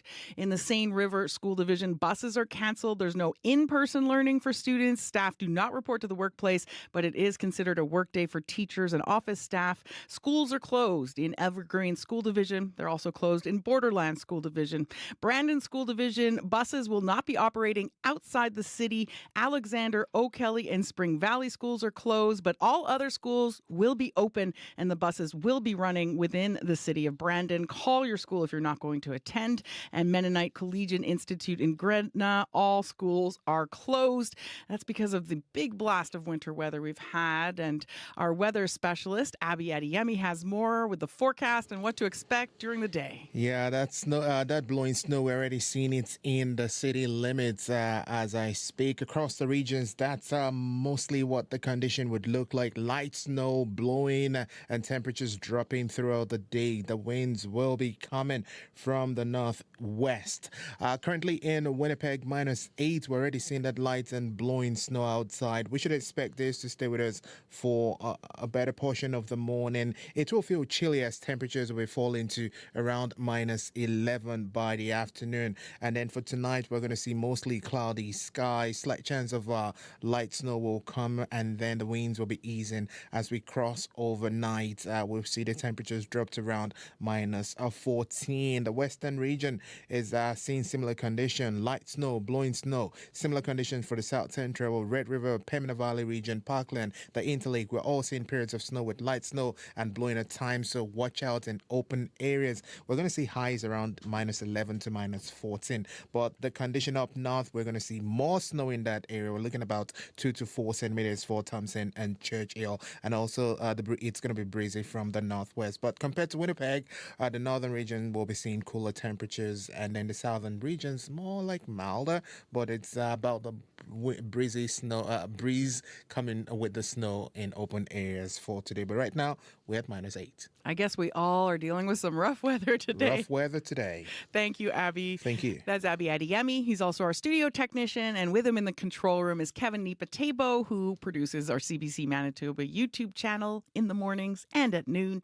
And joining me in studio right now is Corey Funk with the latest on all those messy conditions out there. Yeah, you can assume if you're hitting the highways today that it's not going to be ideal conditions at all, particularly Western Manitoba, where there's a number of closures. I'm going to start with the newest one. Highway 16, just north of the intersection with Highway 1 West, is now closed. That's actually due to a train derailment. We don't have any details of what that all has entailed. We know there's a train derailment there. So that's just northeast of Portage La Prairie. So actually northwest, I actually believe, of Portage La Prairie. Sorry about that. So look out for that. That is going to be an issue all day. And also, I mean, Highway 16 from Gladstone to Neepawa totally closed in general just because of poor highway conditions. A number of other highways, particularly around Dauphin. So Highway 5 from Oka River to Kelwood, Highway 10 from Minnedosa to Erickson, Highway 5 from 353 to Neepawa, Highway 5 from Grandview to St. Rose, Highway 10 from Riding Mountain to Cowan, and Highway 362 from Dauphin to Sifton. Check out Manitoba 511 before you hit the roads. Lots of snowplows out and about this morning. And one final thing as well, got a number of calls this morning about an issue on the east perimeter, particularly if you're coming from the number 1, hoping to turn south onto the east perimeter. There's actually a few semis actually blocking the entirety of that cloverleaf right now. So you can't actually turn south onto the east perimeter from the number 1. Looks like they kind of had some trouble getting up the ramp there. So thanks to the call from David, Daniel, and Maria for those calls. If you see anything else going on out there, give me a call on the CBC commuter line. That number, 204-788-3093.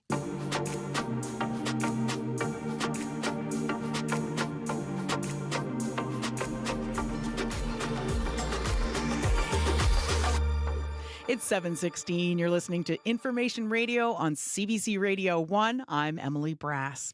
Well, it's the start of a new chapter for Syria. Rebels announced yesterday they toppled the country's longtime authoritarian regime. President Bashar al-Assad reportedly fled the country after rebel forces took over the capital of Damascus.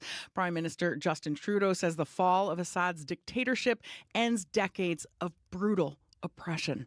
Members of Winnipeg's Syrian community waved flags yesterday in a celebration rally. Maysoon Darwish was among the group outside the Manitoba legislature, and she joins us now. Good morning, Maysoon. Good morning, Emily. So how do you feel today now that al-Assad's regime is over? Honestly, it's a great day. Yesterday was, I guess, the sun, the way how we felt, the sun was rising again. Today, the sun is rising again. And it's just great to feel that your country was liberated and you can look for the future with open heart and open mind. That's a great feeling. And for people who might not be familiar with the history of the civil war in Syria, can you describe what kind of ruler was al-Assad? Well, al-Assad has been a dictatorship who inherited the country after his father passed away, who was also the president of Syria, the brutal dictatorship. So no freedom, no democracy, no civil society, forcibly disappearing, arresting people for no reason. I can't even imagine. Now I'm seeing the videos and pictures for all prisoners and people who went through terrible situation. They are free now. I can't imagine how we were able to live for decades under this regime. What a powerful moment. And I mean, speaking of decades, you left the country to come to Canada in the early 2000s. That's about 2 decades ago. And you still have family in Syria. How are they doing? And, what have they been saying? Well, there was uncertainty in the beginning because we start hearing the news that the rebels were heading towards Damascus. We were very excited. My family lives on Mediterranean coast, so they weren't sure. And we are here celebrating and waiting patiently. And they're doing very well now. The situation is stable. They're hoping for the best. And we're communicating every day now just to hear their voices, like, finally, we are free. And remember, in the past, let's say 3 days ago, they weren't able to say anything, not even one word about the situation in Syria. And in a matter of 24 hours, they were able just to speak up. They were able just to say, we are here, we are alive. What's next? We are ready. So we're very hopeful, Emily. Oh, yes. I mean, what else makes you so hopeful? Like, what would you like to see happen now that this change has happened? What makes me hopeful, actually, is the eagerness of Syrian people. We are a very diverse nation, different ethnic groups, different religions. And we've been living in harmony and peace for like centuries. So what I'm hoping to see now is a new Syria, the way that we always want it to be. I keep saying we want a democratic country that respect human rights, country respect us as citizens, as people that willing to do and give anything to see the country flourishing. I'm hopeful to see a new constitution that respect men, women, whoever, in the country, secure the rights and equality for all people.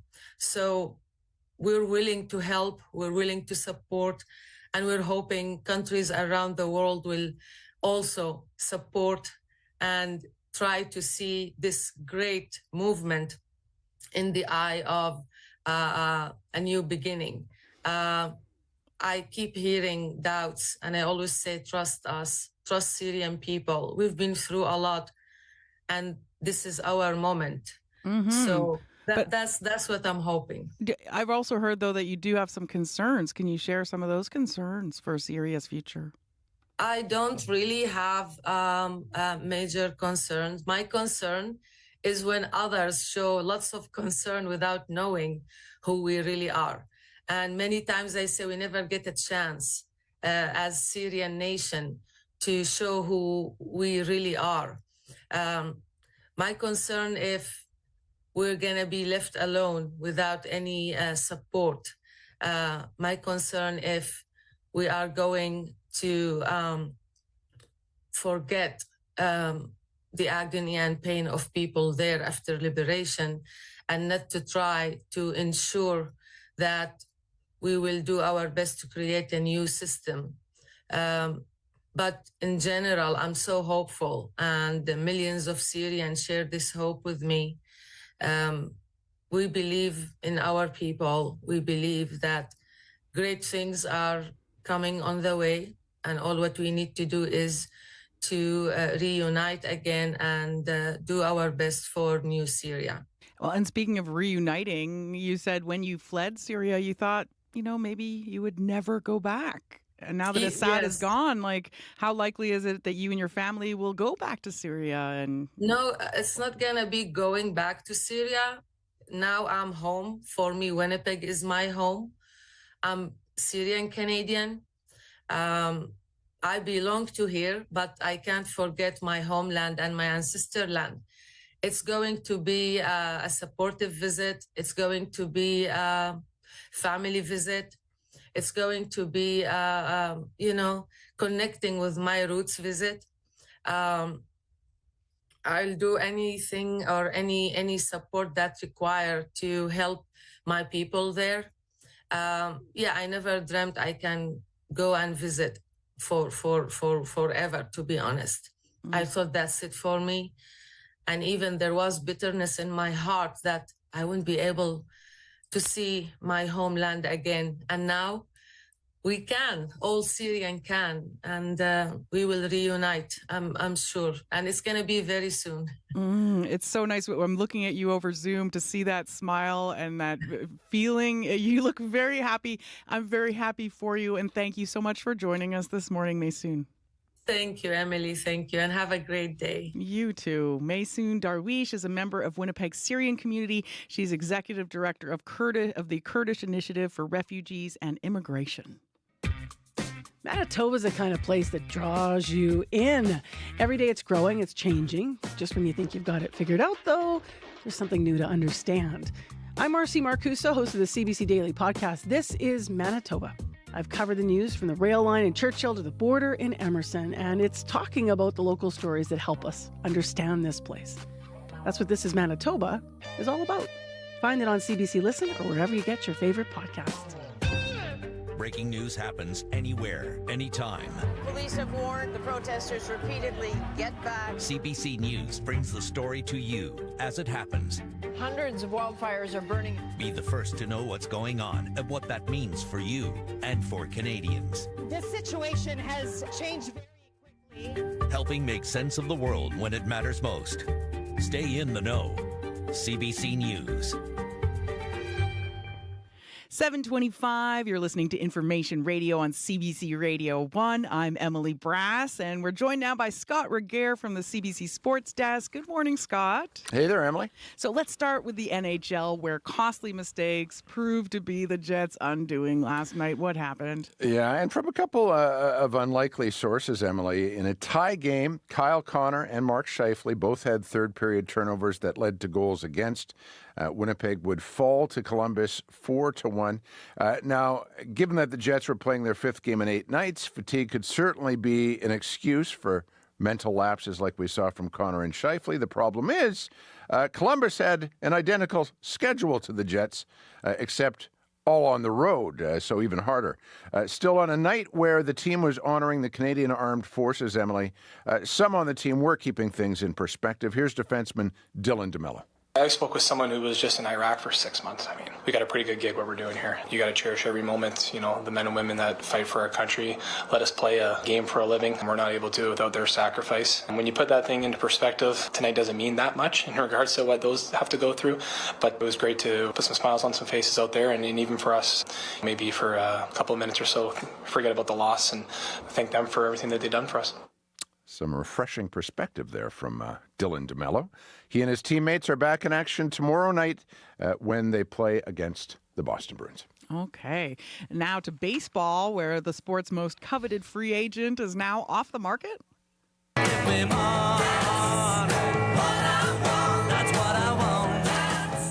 He is. Outfielder Juan Soto is now a New York Met, Emily. And as that Beatles ditty suggests, it was cold, hard cash that got the deal done.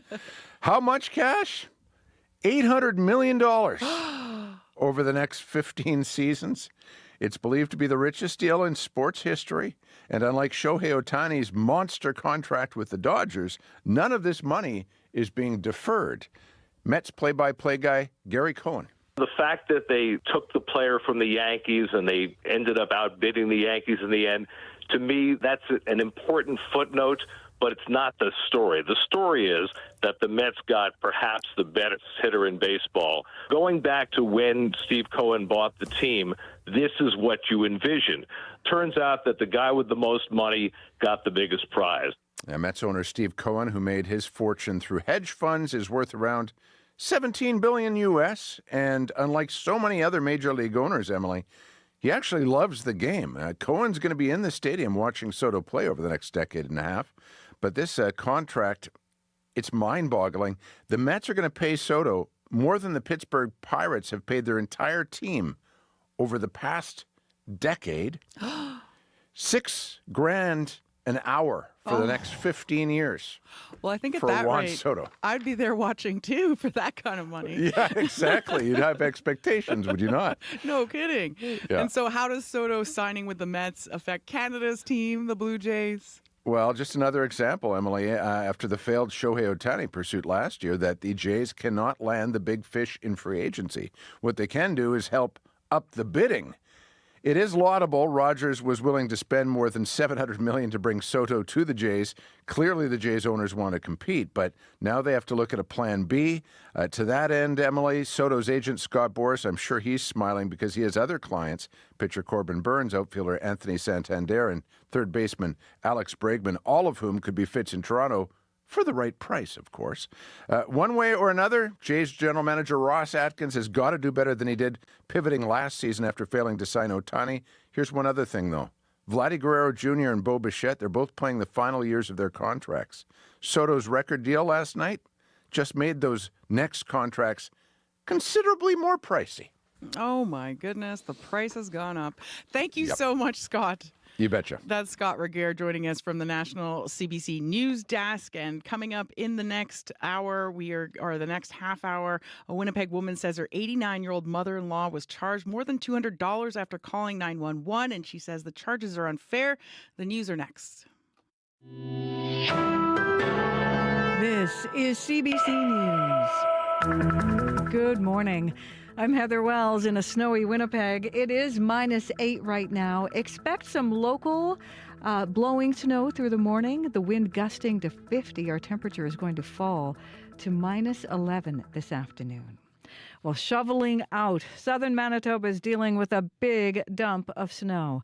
Environment and Climate Change Canada says Winnipeg measured 18 centimeters at Richardson International Airport. Another website, CocoRaz, says 20 fell on Winnipeg. In Brandon, 18 centimeters fell at the airport, and meteorologist Chris Dammers says areas south of Brandon, like Melita, had less snow because the system started there as freezing rain. Across southern Manitoba, some dozen school divisions are closed today, calling this a snow day. City crews have been working to clear Winnipeg streets and sidewalks since last evening. The cleanup continues today of back lanes. Now to Damascus. Ongoing celebrations in the Syrian capital following the collapse of the Assad regime. President Bashar al-Assad and his family have fled the country and have been granted asylum by Russia. That stunning rebel advance that swept across Syria ends 50 years of rule by the Assad family. Syrian Winnipeggers were brought to tears of joy after news of the fall of the Assad regime. Dozens of Winnipeggers with ties to Syria at the Manitoba legislature celebrating. Kareem Abid has been living in Winnipeg for just 1 year. We have escaped from war and we will get back to Syria to rebuild it and to raise our flag very high. Abid hopes other countries around the world will support Syria as it navigates its future. People in Leaf Rapids are concerned about the future of their hometown. Hundreds left that northern community after the nearby mine shut down 2 decades ago. Some say healthcare and other services have declined since then. Elizabeth Carrier is a teacher in Leaf Rapids. My plan was to raise my kids here, but if things continue the way it is, I don't know if we can, because healthcare is an issue. I see a lot of kids suffering too young. The town of Leaf Rapids has been without a mayor and council since 2019. Charrier says the community needs local leadership to start solving its problems. First Nations and the federal government are in talks of potentially turning Leaf Rapids into a reserve. A family is bidding farewell to 2 siblings in Winnipeg this week, but some of their relatives might miss their funeral after visas were denied. Precious and Cristobal Aloysius died after their car rolled on Highway 60 in September. 8 members of the family living outside Canada applied for emergency visas, but only their parents were allowed into the country. Modes Michael is a cousin of the siblings. We lost 2 lives here, and we need at least 2 other family members to accompany them because it's not easy for them. They've been traumatized. Them coming down alone is something I don't know how they're going to do that. The international students from Nigeria were heading to the PAW for the start of the fall semester. A Winnipeg veteran is camping out for 10 days to raise donations for a big holiday dinner. Trevor Sanderson is sleeping in a fishing tent just off a sidewalk at Main and Higgins. He says food and toy donations have been piling up for the last few days. It will all be used for a free community holiday dinner on Saturday. There's only one hope, to see the smile on the kids' faces. That's all that matters. You know, the excitement of them running around and having something special that they'll remember for the rest of their life. You know, that to me makes this, I'd put $1 million into it if I could. Sanderson says the dinner is also an opportunity to give back to his community. He's going to be out there camping for the rest of this week. Winnipeg's third game in 4 nights. Now he fires and scores! Kyle Connor in the second period on TSN, the first goal of the game, but the Columbus Blue Jackets were quick to respond, taking that game 4-1. Jets head coach Scott Arniel refuses to blame a busy schedule. This is hockey. There's things that happen out there that you're in charge of and you can handle, and whether that's not having your legs one night or not having, maybe you're not feeling, maybe there's some injuries, whatever it might be, you have to grind your way through it, and everybody else does. Winnipeg now gets a day off before hosting the Boston Bruins tomorrow. You can find more news updated throughout the day. All you have to do is head to cbc.ca/Manitoba. Thank you, Heather. Thank you. That's Heather Wells from the CBC Manitoba newsroom. And you heard her mention all the school closures. Here is the list. Here we go. For Prairie Spirit School Division, closed. Red River Valley School Division, closed. Southwest Horizon School Division, closed. Beautiful Plains School Division, closed. It's also closed for Fort LaBosse School Division, Prairie Rose School Division, Hanover School Division, Lord Selk School Division, all closed, as well as Interlake School Division, closed. In the Seine River School Division, buses are canceled. No in-person learning for students. Staff do not report to the workplace, but it is considered a work day for teachers and office staff. Closed in Evergreen School Division, Borderland School Division, schools are closed. In Brandon, buses will not operate outside the city, but they will be running into the city, and those schools will be open. The only exceptions, Alexander, O'Kelly, and Spring Valley schools are closed. Call your school if you're not going to be attending. And Mennonite Collegiate Institute in Gretna, all schools are closed. And of course, this is all because we just got bashed with a bunch of winter weather. Abby Adiemi's here with an update on the forecast. Yes, it's snowy, it's chilly, blowing snow, northwest winds just across the province with temperatures dropping throughout the day. We're going to see temperatures get to around -14 in most of the regions. Currently, Winnipeg, we're still at -8. We're seeing that light snow falling. It's been blowing also in some part of the city, so be careful out there. Today's forecast, we should see periods of this light and blowing snow stay with us, and temperatures will drop to around -11 this afternoon. And then tonight, we're going to see the sky stay mostly cloudy with a slight chance of more light snow. Then we'll see temperatures drop to -14. Heading west to Brandon, -10 at this time. For folks in Brandon, you are going to be seeing some drifting snow. So if you're heading out, please take it easy on the road. For western Manitoba, that light snow will stay with you throughout the day with the breeze and northwest winds, and highs will be around -6. Moving to the south central part of the province, temperatures hovering around -10 for that region with light snow. Today, you should see more of that blowing snow for the region with temperatures dropping to -11 in the afternoon. Down in Dauphin, -10, similar condition in the Parkland region. Light snow will be falling, and then some breezy conditions this morning, easing to light winds in the afternoon, and we'll see highs around -8. Gimli at -9 with snow at this time. For the Interlake region, expect a light snow and local blowing snow to be felt in the region with that breeze from the northwest. Temperatures dropped to around -11 in the afternoon. In the Palm Flim Flum, we're looking at temperatures around -9. Light snow is expected today. Then some breezy conditions will develop as that system comes through. You see highs around -7. For Thompson and Churchill, we're looking at -16 in Thompson with light snow, and expect more snow and breezy and northwest winds today.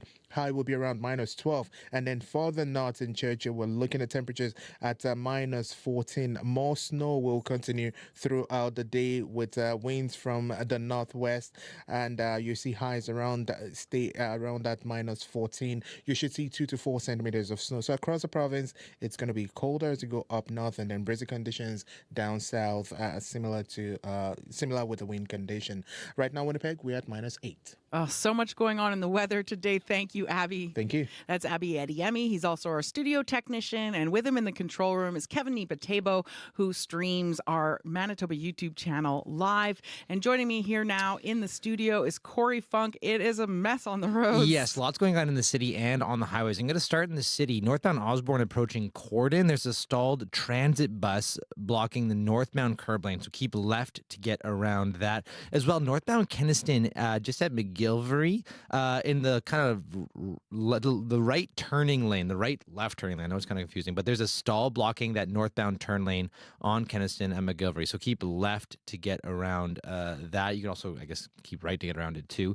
As well, here in the city, if you're actually coming from the highways, you're coming from the east Highway 1 coming onto the east perimeter, just heads up that you actually can't turn south onto it, because I've got a few calls about a few semis that are actually blocking that cloverleaf. So if you're trying to turn from highway number 1 onto the east perimeter, south onto the east perimeter, you're going to get blocked by 2 semis that are having trouble getting up onto that cloverleaf. So heads up there. Also, a number of closures, particularly in western Manitoba today. One of the most recent closures actually is Highway 16, just north of the intersection with Highway 1 west, is closed due to a train derailment. So that's just west of Port Edward Prairie there. So look out for that. We don't have any details about the nature of that train derailment. All we know is that the Highway 16 right now is closed just north of Highway 1 there because of it. As well, around Dauphin there, Highway 5 from Oker River to Kelwood is closed, as well as Highway 10 from Minnedosa to Arison. Highway 5 from 353 to Neepawa. Highway 16 from Gladstone to Neepawa, also closed just to poor conditions.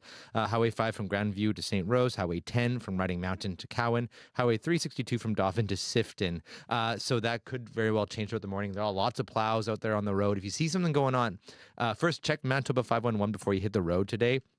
Also, call me on the community line if you see anything else going on. That number to call, 204-788-3093. Thank you, Corey. Thank you. Very busy traffic day. That's Corey Funk, who is also our show director. I'm Emily Brass, filling in today. You're listening to Information Radio on CBC Radio 1. And now a special story about Guffle Warfs. And if you have no idea what a Guffle Warf is, that's okay. Neither did I. Guffle Warfs are a one-of-a-kind, whimsical sculpture made of reclaimed wood, branches, and whatever else catches the eye of Lee Van Roon Sr. Each of them is made by hand by Van Roon Sr. himself, who, by the way, is 103 years old. He's made close to 200 Guffle Warfs. All of them are on display throughout his 8-acre property in Winnipeg. And his story is the latest by students in the CREATE program at Sisler High School. That's in collaboration with CBC Manitoba. Sisler's post-high program trains students in the creative digital arts, and creative students Justina Finch, Venice Pasaraba, and Samira Abelor produced this short video, and here's that story featuring the voices of Lee Van Roon Sr. and his son, Lee Van Roon Jr. The wood is all different shapes, and they sort of lend themselves to something. So that's what it was. It was just too bad to waste, so I saved a lot of old pieces of wood, and the names just came to me naturally.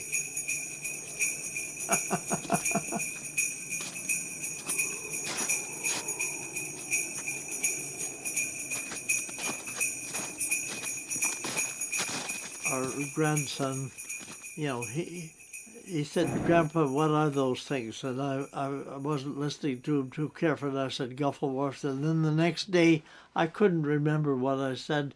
So we phoned Nick, who was just a little guy, and he said, "They're Guffle Warfs." So from then on, they've been Guffle Warfs. People are, I think, quite comfortable with seeing artwork that's made of natural materials in a natural setting. Often People will come to the end of our driveway and look down, and they're not sure if they should walk down. They're kind of drawn because there's a lineup of 50 or 60 of these characters and caricatures. The hockey fan, yes. Hockey fan, he should really have a jet. No, maybe not. Maybe not. And having lived here this long, you're accustomed to different shapes of different trees. So, there's the one there that there was an old sink there. And, what do you do with an old sink? So I thought, sink the Bismarck, Yes. These ideas just pop into your head. Oh, he has a twinkle in his eye. Anyway, that's Goldilocks. Somewhat strange wit and his sense of fun. That's really apparent when especially if he's trying to get people to guess the name of one of them and what the pun is behind it. Is that a pot that people spit in? Yes. It's really funny when you get a little person that's 5 or 6 years old and they get the Guffle Warfs and they get the jokes and their parents don't. It becomes contagious when somebody sees one. They'll look at something that says cell phone and they'll look at it and they'll go, oh, there's a stick creature. He's in a prison cell. He's behind bars. Cell phone! And then once they figure one out, they become kind of addicted. Anyway, this is Goldilocks with the Goldilocks. See there. That's tireless. And they feel that they belong here, so that's fine. It's okay by me too. So it's a mutual adoration. That story was produced by Create students Justina Finch, Venice Passaraba, and Samira Abolor. And that was in collaboration with CBC Manitoba. And for more, go to our website, cbc.ca/Manitoba, or tune in to the CBC News at 6 on TV. Canadian folk musician Valdi has been making music for 5 decades. And along the way, he's put out 16 albums, won some Junos,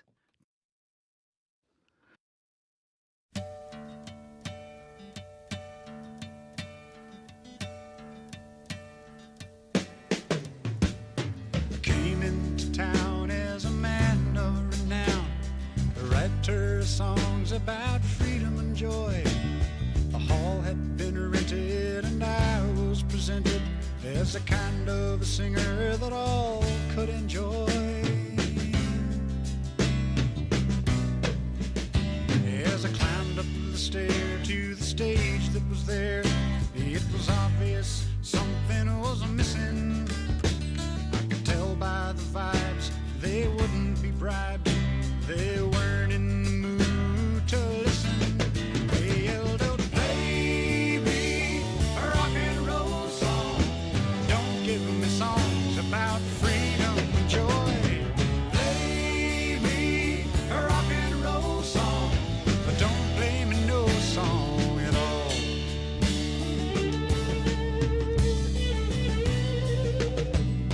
I played them some songs about peace and contentment, things that I've come to believe in.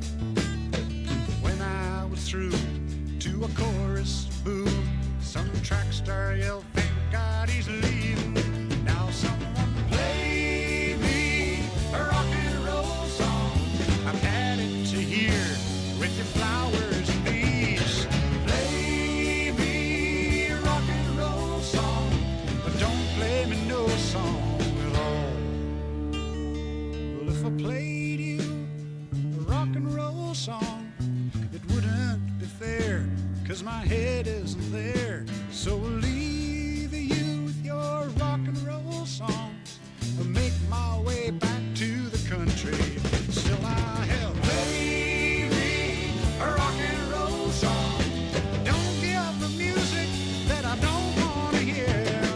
Play me a rock and roll song.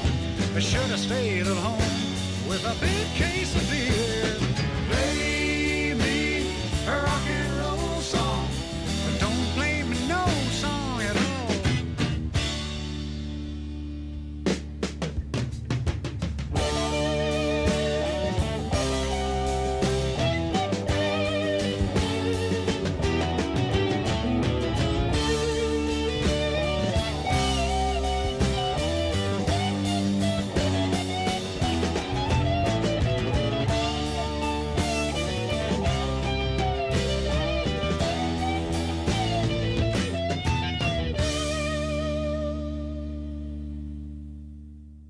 with his 1972 hit. That was Rock and Roll Song by Valdi. And as I was starting to say off the top, he's put out 16 albums, won some Junos, and received an Order of Canada.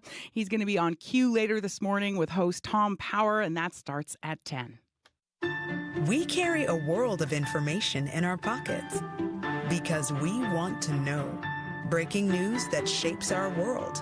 Staying on top of stories around the globe.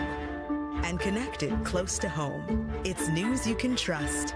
Delivered when you want and where you want. On Canada's News app.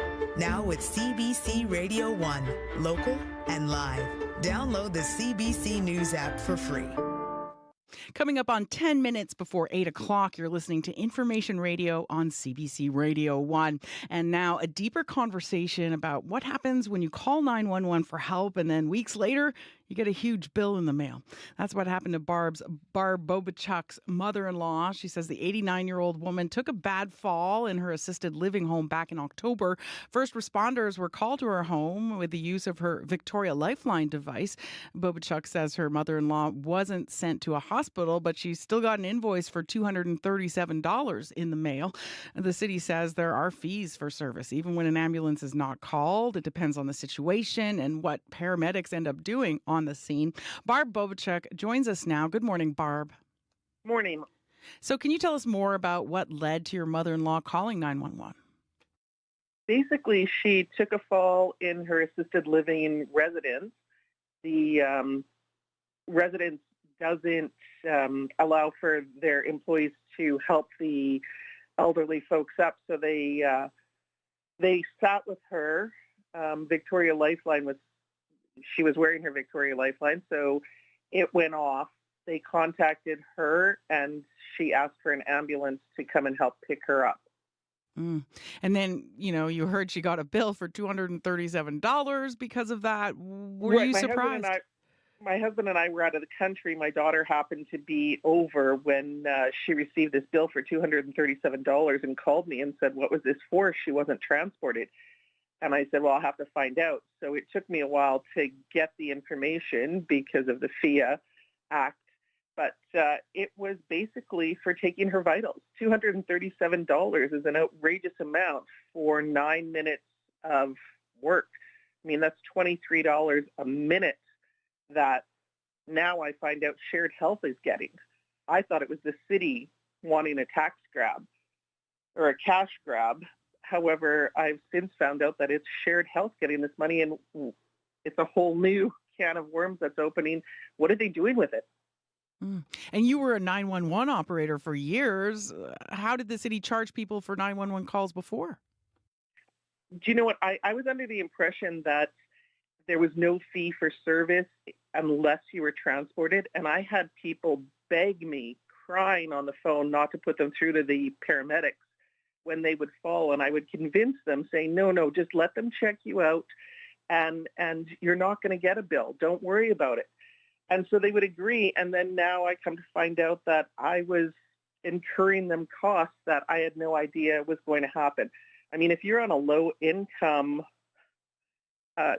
salary, if you're on a fixed income, you're paying $800, $900 a month rent, and then your utilities, that $300 or $400 is all you have left for your food for a month, and then you get a bill for $237 when the government wants people to age in place. It's absolutely asinine. So CBC contacted the city, and it said in a statement that, quote, if an individual requires assistance, they should never hesitate to call 911 for help due to the cost of treatments or transport to hospital, end quote. How do you think this will affect people's willingness to call 911 now that, you found out people are getting charged? I mean, it's easy for them to say that they shouldn't hesitate to call, but that's going to make a huge difference to someone who is on a fixed income. That's the difference between eating or not eating for a month. I mean, if they don't pay it, it's going to go to a collection agency, right? So what's their option? They lay on the floor and hope that their neighbors can hear them screaming and come and pick them up, or they don't eat for a month because they're getting charged a ridiculous amount. I mean, it's $250 if they're transported. How do they come up with this ridiculous amount of $237 to take a blood pressure, heart rate, and temperature? Well, and the city says so far this year, it's issued more than 8,000 invoices for treatment without transport services. That's at a total cost of just over $1.6 million. What's your reaction when you hear that? That boggled my mind. My husband and I were just outraged. And again, I'm saying that this opens a new can of worms, because what is Shared Health doing with that money? Like, Shared Health is a useless, pardon me for saying this, but it's a useless organization. What do? They're in such deficit right now. That's another issue with the government. The government wants people to age in place, yet they're charging them $237 to come and help them. Speaking of which, I mean, how is your mother-in-law doing? She's great. I mean, she fell, but she is great. She doesn't remember it. Unfortunately, she's got onset dementia, so her short-term memory is not there. Her long-term memory is. And when I told her, that I would be doing this interview today, she was like, "Oh, did the paramedics come to see me?" She can't even remember. So, I mean, for her, it doesn't matter. She is able to afford the cost, but I'm worried about the others who aren't able to afford it, those on a really low fixed income. I just think the government needs to do something here. If they're wanting people to age in place and not clog up our personal care homes, then they have to make it affordable for them to live and seek help when they need it. Exactly. Well, thank you so much, Barb. We appreciate your time to share the story. Thank you for having me on and outing it, because I think this is something that really needs to be looked at. That was Barb Bobichuk. She was talking about what happened to her mother-in-law, and the city says it won't comment on specific cases, but did say if people have specific concerns about any fees, they can forward those concerns to the WFPS for investigation and review. Meanwhile, Shared Health says the province sets the rates for 911 services fees. A spokesperson for the province told CBC in an email, quote, "Costs for transportation by ambulance are not insured by provinces, including Manitoba. These costs are the responsibility of the patient, whether a resident of Manitoba or elsewhere, and this is because ambulance services are outside the scope of the Canada Health Act." Well, Heather Wells is standing by with the CBC Manitoba News headlines. Good morning. A family is mourning the deaths of 2 international students from Nigeria. They are siblings, and they're being remembered for their loving characters. Precious and Cristobal Aloysius died in September when their vehicle rolled on Highway 60. They were heading to the PAW for the start of the fall semester at the U of M Nursing School. Funeral service is going to be held in Winnipeg, but some family members are having trouble getting here after being denied Canadian visas. A Winnipeg veteran is hosting a free holiday dinner, open to everyone. But to fund the event, Trevor Sanderson is camping out to raise donations. He's been sleeping in a fishing tent near Higgins and Maine for the last 10 days, and he plans to be there for the rest of the week. We'll hear from him in our next local news at 8:30. Thank you, Heather. You're welcome. That's Heather Wells from the CBC Manitoba News Desk. And here are the school closures for you. Garden Valley School. Schools are closed. Rolling River has closed all schools. Prairie Spirit School Division closed. Red River Valley School Division closed. Southwest Horizon School Division, schools are closed. Beautiful Plains School Division, all schools closed. Also all closed in Fort LaBosse, Prairie Rose School Division, as well as Hanover School Division, Lord Selkirk School Division, and Interlake School Division, all closed. In the Seine River School Division, buses are canceled. No in-person learning, but staff, it is considered a work day for teachers and office staff, but don't report in person. Schools in Evergreen School Division closed. Borderland School Division closed. Brandon School Division buses are not operating outside the city, but they are operating inside the city, and schools will be open with the exception of Alexander O'Kelly and Spring Valley schools. And also you are asked to contact your school if you are not able to attend. As well, Mennonite Collegiate Institute in Gretna, all schools are closed. Well, we're coming up on National News Time. Still to come, we'll talk about the ABCs of a new alphabet song. Oh my goodness, we have to learn the alphabet song again. Even when we thought we knew the alphabet, there's more to learn. That's coming up on Information Radio. You're listening to CBC Radio 1, 89.3 FM and 990 AM in Winnipeg. Also broadcasting around the world on the CBC Listen app and on our CBC Manitoba YouTube channel. We'll be back in just a little bit. World Report's coming up next.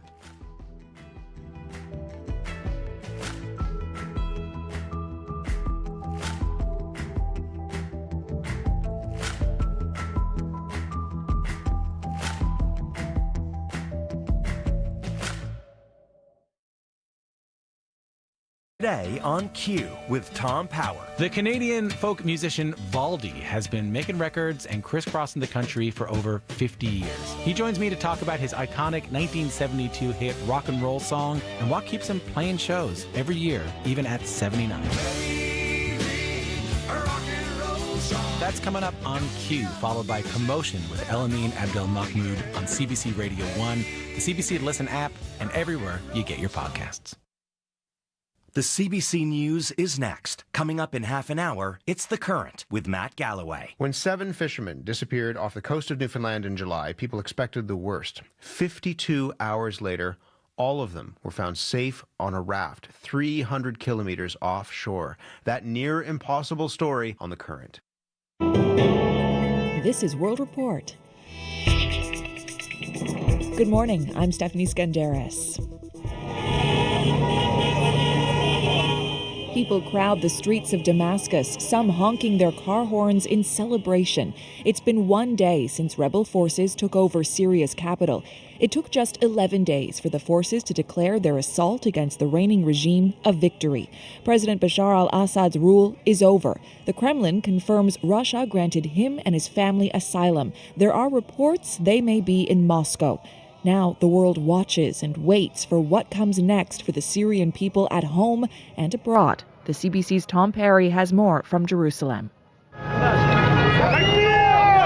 The celebrations continue in Damascus over the fall of Bashar al-Assad, but so do the questions about what comes next. The man who led the campaign against the Assad regime, Abu Muhammad al-Julani, addressed his fighters at a Damascus mosque. This victory, my brothers, is a new chapter in the history of the entire Islamic nation, he says. It is a turning point for the region. Julani's group, Hayat Tahrir al-Sham, was once affiliated with al-Qaeda and is still considered a terrorist organization by many countries, including Canada.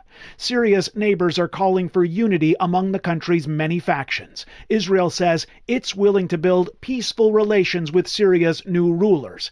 But at the same time, it's sent troops into a buffer zone and beyond, along its border with Syria in the Golan Heights. And it's keeping up airstrikes against weapon sites in Syria to prevent those arms from winding up in the hands of Israel's enemies. Tom Perry, CBC News, Jerusalem. One of the American hostages held longest in Syria is freelance journalist Austin Tice. Last night, U.S. President Joe Biden told reporters he believes Tice is still alive and his country will try to bring him home. Here is his sister, Megan Tice Malone, speaking to CNN this morning. We are seeing prisoners being freed, and we are seeing them being reunited with their families, people that have been held for years. So we are just exceedingly hopeful that that will be the case for our family in the coming days as well. No government or group has claimed responsibility for Austin Tice's disappearance, but U.S. officials have said they believe he was being held by the Syrian government. While many people who fled Syria's brutal civil war now call Canada home, they're celebrating what they hope will be the end of violence and war in their homeland. Sam Sampson has that story. Under freezing rain and snow, dozens of people lined the steps of Manitoba's legislature, filling Winnipeg's skies with slogans against the now toppled Assad regime in Syria. And here we are, Liberation Day. Maysoon Darwish fled Syria as a human rights activist. She came to Winnipeg, where she hasn't stopped dreaming that one day her country would be free. We are united today to build free Syria based on democracy, civil society, human rights, and peace. Can hear them now. It's amazing. They said we're all Syrians are one. Syrian Kurd Demet Zagros is hopeful democracy, not dictatorship, will govern Syria next. It's foggy future. We don't know what's going to happen. But like if we took the Assad regime down, I think Syrians are capable to take any other dictator down. In Edmonton, hundreds celebrated the rebels' swift movements hours before Damascus officially fell. Bashar al-Daib escaped that city in 2013 for fear of detainment and torture. He's a clinical dietitian in Edmonton now with a young family. My son, he's 6 months now. He's going to know about the bright side of this history. Newfoundland has become my home. From St. John's to Vancouver, Syrians sang of freedom and for the first time in years, hope to possibly return home. Sam Sampson, CBC News, Edmonton. 5분, 10분 전에 내란 수계 피해자 윤석열 씨는 출국 금지 당한 거죠? 예, 그렇습니다. An official with the South Korean Justice Ministry confirms President Yoon Suk-yeol has been banned from leaving the country. There are growing calls for Yoon to resign after his failed attempt to impose martial law last week. Yoon has apologized for the move he said was aimed at anti-government actors in the opposition. Yoon barely survived an impeachment vote in Parliament on the weekend. His People Power Party made a deal. It states Yoon will shorten his term and no longer be involved in any foreign or domestic affairs. Yoon Suk-yeol is also being investigated for treason. Rap mogul Jay-Z is being accused of raping a 13-year-old girl in a lawsuit that also alleges Sean Diddy Combs took part in the act. The lawsuit was amended in a U.S. federal court yesterday to name Jay-Z. The alleged assault happened at a house party after the 2000 MTV Video Music Awards. Jay-Z is denying the allegations on social media. He calls the lawsuit a blackmail attempt by the plaintiff's lawyer.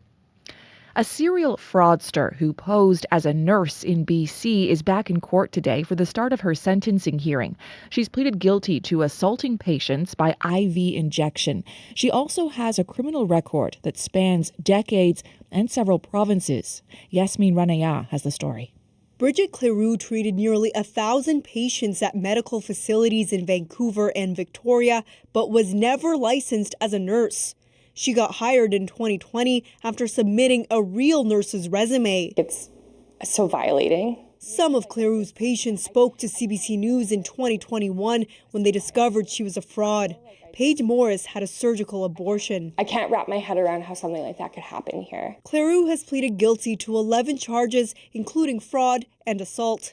In the eyes of the law, the IV injections that she administered were assaults because patients had not consented to being jabbed by a person with no medical qualifications. I was in a very compromising position. Cleroux gave Sasha Timku pain medication during her surgery to remove a polyp from her uterus. I felt pain, extreme pain from start to finish. Over the last 3 decades, Cleroux has been convicted of fraud-related crimes in Quebec, Alberta, and the United States. She's currently serving a 7-year sentence for posing as a nurse in Ontario.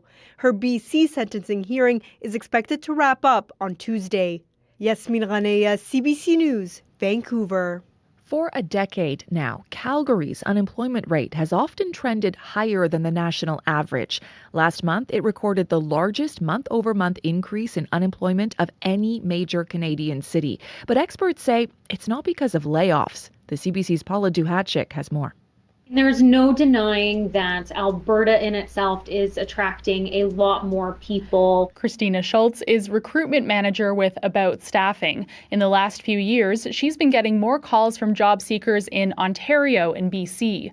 More recently, she says they've even started moving here before landing a job. They've just kind of picked up and made the move to open up their opportunities. In November, Calgary's unemployment rate hit 7.9%, above the national average of 6.8%. People are moving here faster than the labor market's ability to absorb. Mark Parsons, chief economist with ATB Financial, says a similar trend is unfolding in Edmonton. So we've had record numbers of people move to Alberta. In Calgary, it's not unusual to see an unemployment rate above the national average. Charles St. Arnaud, chief economist with Alberta Central, says this has often been the case since the 2014 crash in oil prices. We saw a gradual increase in the unemployment rate because of the layoffs and also because the rest of the economy was not hiring. He says the current unemployment rate is a bit of a mixed bag. He says it's a good thing that people aren't losing their jobs in big numbers. But it's also negative, especially for the younger cohort who are graduating and entering the labor market. St. Arnaud says he's expecting population growth will start to slow down in the year ahead, which could give the labor market a chance to absorb those extra job seekers. Paula Duhacek, CBC News, Calgary. Merriam-Webster has just named its 2024 Word of the Year. And it's a word that's been used a lot to describe the fraught state of U.S. politics and society. I want to talk to you about polarization. Political polarization worse. This type of polarization is... If we want to reduce political polarization... Why is everything so polarized? Political polarization has intensified. Polarization, meaning a division into two sharply distinct opposites. The online dictionary site says searches for that word grew dramatically over the past year. But of course, the word of the year varies from dictionary to dictionary. You'll recall Oxford named brain rot its word of the year, and the Collins Dictionary gave that title to the word brat. And that's World Report for this hour. For news anytime, go to cbcnews.ca. I'm Stephanie Skandaris. This is CBC News.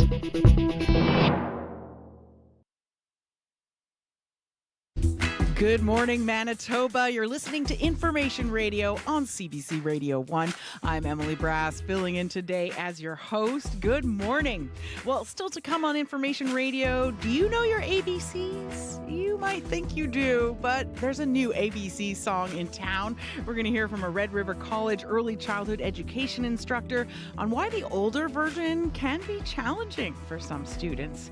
We're also going to have a whole list of the school closures that are happening and an update on the weather that's causing this situation. There are also a number of highways closed across the province. We're going to have a full update on all of that, so keep it tuned. You're listening to Information Radio.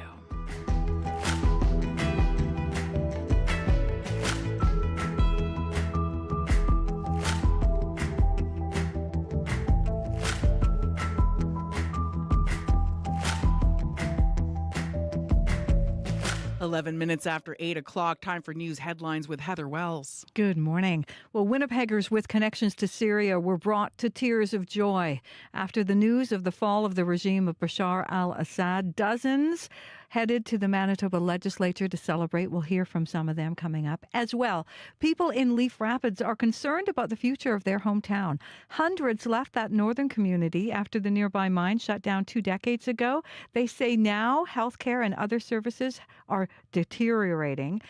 First Nations and the federal government have been in talks about the potential of turning Leaf Rapids into a reserve. We'll hear more coming up in our next news at 8:30. Thanks, Heather. You're welcome. That's Heather Wells from the CBC Manitoba newsroom. And as we mentioned, there are a ton of school closures. Here is the list. All Garden Valley School Division schools are closed. Rolling River has closed all schools. Prairie Spirit School Division closed. Red River Valley School Division closed. Southwest Horizon School Division closed. Beautiful Plains School Division, as well as Fort La Bosse and Prairie Rose School Division, Hanover School Division, Lord Selkirk, and Interlake School Division. All of those are closed. In the Seine River School Division, buses are canceled. There's no in-person learning. Staff do not come to the workplace, but it is considered a work day for teachers and office staff. Schools are closed in the Evergreen School Division, as well as the Borderland School Division. In Brandon, buses will not operate outside of the city, but they are operating inside the city, and the schools are open, with the exception of Alexander, O'Kelly, and Spring Valley schools. Those 3 are closed. If you're not going to attend school, you're asked to contact the school. As well, Mennonite Collegiate Institute in Gretna, all schools there are closed. Of course, we've had this huge wintry dump of weather, blowing snow. Everything in the book has been thrown at us. Abby Adiemi has an update on the forecast. Yes, from north down south, all we will be seeing today will be light snow, blowing snow, breezy conditions. That's the menu across board, and we will see temperatures dropping throughout the day. Currently, Winnipeg -9. We already seen that blowing snow outside. So if you're in the open areas, you should be feeling that. We have blowing snow at the airport at this time, -9 as mentioned. For today, we should see more like this local blowing snow at times. The wind will make it feel breezy from the northwest, and temperatures will be dropping to around -11 this afternoon. Tonight, we'll see the sky stay mainly cloudy, a slight chance of more light snow to come. Winds will become light by the midnight period, and then will drop to around -14. And then for tomorrow, the periods of light snow expected throughout the day. In other regions of the province, the Red River and Pembina Valley regions experiencing this light and blowing snow as mentioned. Temperatures dropping to around -11. In western Manitoba, we're looking at light snow and breezy conditions also in the Brandon area with temperatures around -6. And in the south central region, we're seeing temperatures around dropping to -11 with periods of snow and blowing snow. Similar condition in the Parkland region and Interlake region, temperatures dropping to -11. Up north, we're going to see temperatures climb to -7 in the Palm Flin Flon, and then we're going to see Thompson and Churchill see more snow continue throughout the day with the wind chills making it even feel colder. But for Winnipeg right now, -9, light snow it's seen, and we're going to see temperatures fall to -11. Thank you. That is a lot to keep track of. We appreciate it, Abby. Thank you. That's Abby Adiemi, who's also our studio technician. And with him in the control room is Kevin Nipatebo, who is producing our CBC Manitoba YouTube channel. And in studio with me is Corey Funk, our show director, who's keeping an eye on that very messy situation out on the roads. Yeah, I use the word, I don't think it's an actual word, but it is trafficky out there. Trafficky. I don't know how else to describe it because... that could be one of those new words in the dictionary. Exactly, there we go. So let's start here in the city. Westbound Fermor approaching St. Anne's. Heard from Janessa, there's a stalled car blocking the westbound curb lane, so keep left to get around that. Pretty backed up. As well, southbound McPhillips approaching Inkster. There's a semi partially blocking the southbound curb lane, so keep left to get around that. Lots of stalls today, as you can imagine. Northbound Osborne approaching Corden, there's a stalled bus blocking that northbound curb lane on Osborne, so keep left to get around that. And northbound Kenniston and McGilvery, there's a stall blocking that outside northbound kind of left turning lane, so keep left to get around that as well. You can also go right, I guess, to get around that too. Also, if you're coming into the city from on the east number 1, if you want to turn kind of south on to the east perimeter there's actually, I heard throughout the morning, there's actually a few semis just stuck on that cloverleaf. They actually can't get up. So it's actually blocking that. So you actually can't turn south onto the east perimeter. So heads up for that. Got a lot of calls about that as well. Highway 16. This is a recent closure just this morning, just north of the intersection with Highway 1, just kind of west of Port Prairie there. It's closed now because of a train derailment. We don't have any other details about the nature of that train derailment, but that is closed. That's just kind of northwest of Port Prairie. So heads up there. You can't turn onto Highway 16 from Highway 1. Here's a list of a few other highways that are currently closed right now. Highway 5 from Oka River to Calwood. Highway 10 from Mendoza to Erickson. Highway 5 from 353 to Neepawa. And Highway 16 from Gladstone to Neepawa. So if you see anything else going on out there, though, give me a call on the CBC commuter line. That number 204-788-3093.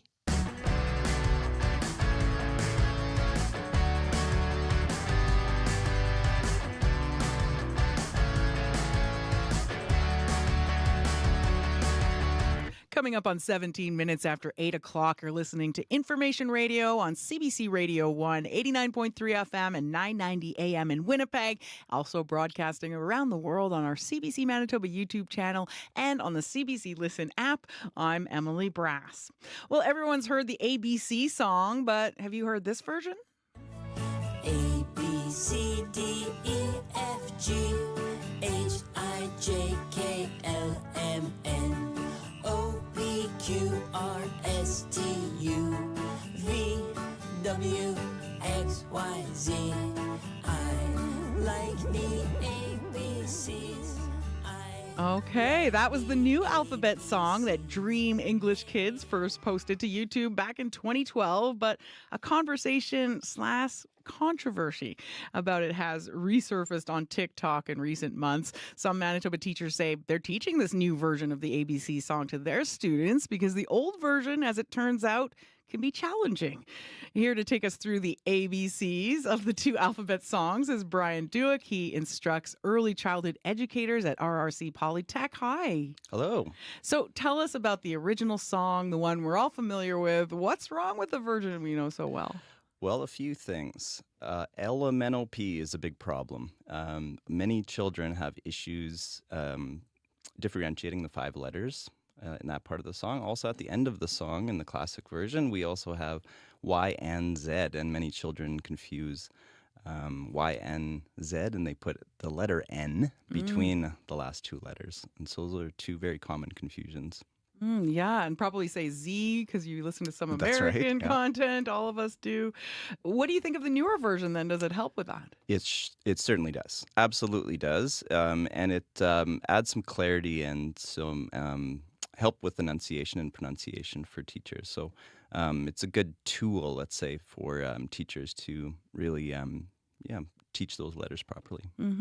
Well, of course, there's the elemento. Like sometimes people even spell it out as a word. Like, does it mean that kids are confused about what the letters are? It absolutely does. And now let's think too, M and N are very well-used letters, and their pronunciation is somewhat similar too. And so we really want to, as educators, differentiate between those letters and ensure that children realize that there's 5 letters in there. Yeah. And not just one word. And so you brought this up in your classroom after we reached out to you, and you said not everyone liked it. Not everyone liked it. There are some very strong opinions out there. And I'll be very honest with you, even as an early childhood educator, upon hearing this for the first time, I had some strong thoughts too. We all grew up with this song. We're well used to it, and we're, we've heard it maybe hundreds of times throughout our lives, right? So yes, there are some strong opinions out there, but I think for your listeners out there, I think it's important to notice that this new version of the song helps educators really focus on what's important about the song and what we can do to make sure children have that early literacy and that ability to learn to read. And how important are songs when it comes to learning things like the alphabet? Incredibly important. So song and memory are well connected. And so think of any song in the car. When you're singing along, you know all the lyrics in order, and you also have rhythm and melody to help you along to remember the order. So song and patterns for children are very, very, very important. And again, that's why this little adaptation to the ABC song is so important and has real value. And then how about kids who are just learning English and, they come across that song or both of the songs? What are the implications for them? Yeah, so for English as a second language, that's certainly helpful, but also just for any child that has issues with phonological, and just making sounds. We want children to be aware, like self-aware of the sounds that they're making and to be able to pick up the differences between letter sounds in communication around them. And so this new version of the song makes that all a lot more clear. So that's good for all learners.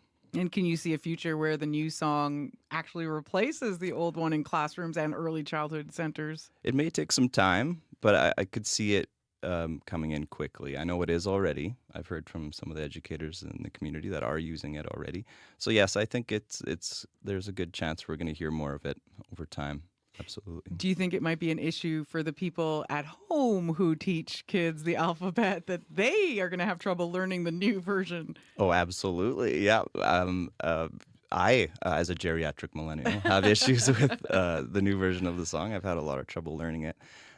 So yeah, absolutely there's going to be. But I hope, as listeners out there, you realize that, your children maybe just have a different version in their heads, and that's okay. It's about the order anyway. And so, be playful about it. And say, oh, you know a different version of the song? Oh, that's great. Let's learn that.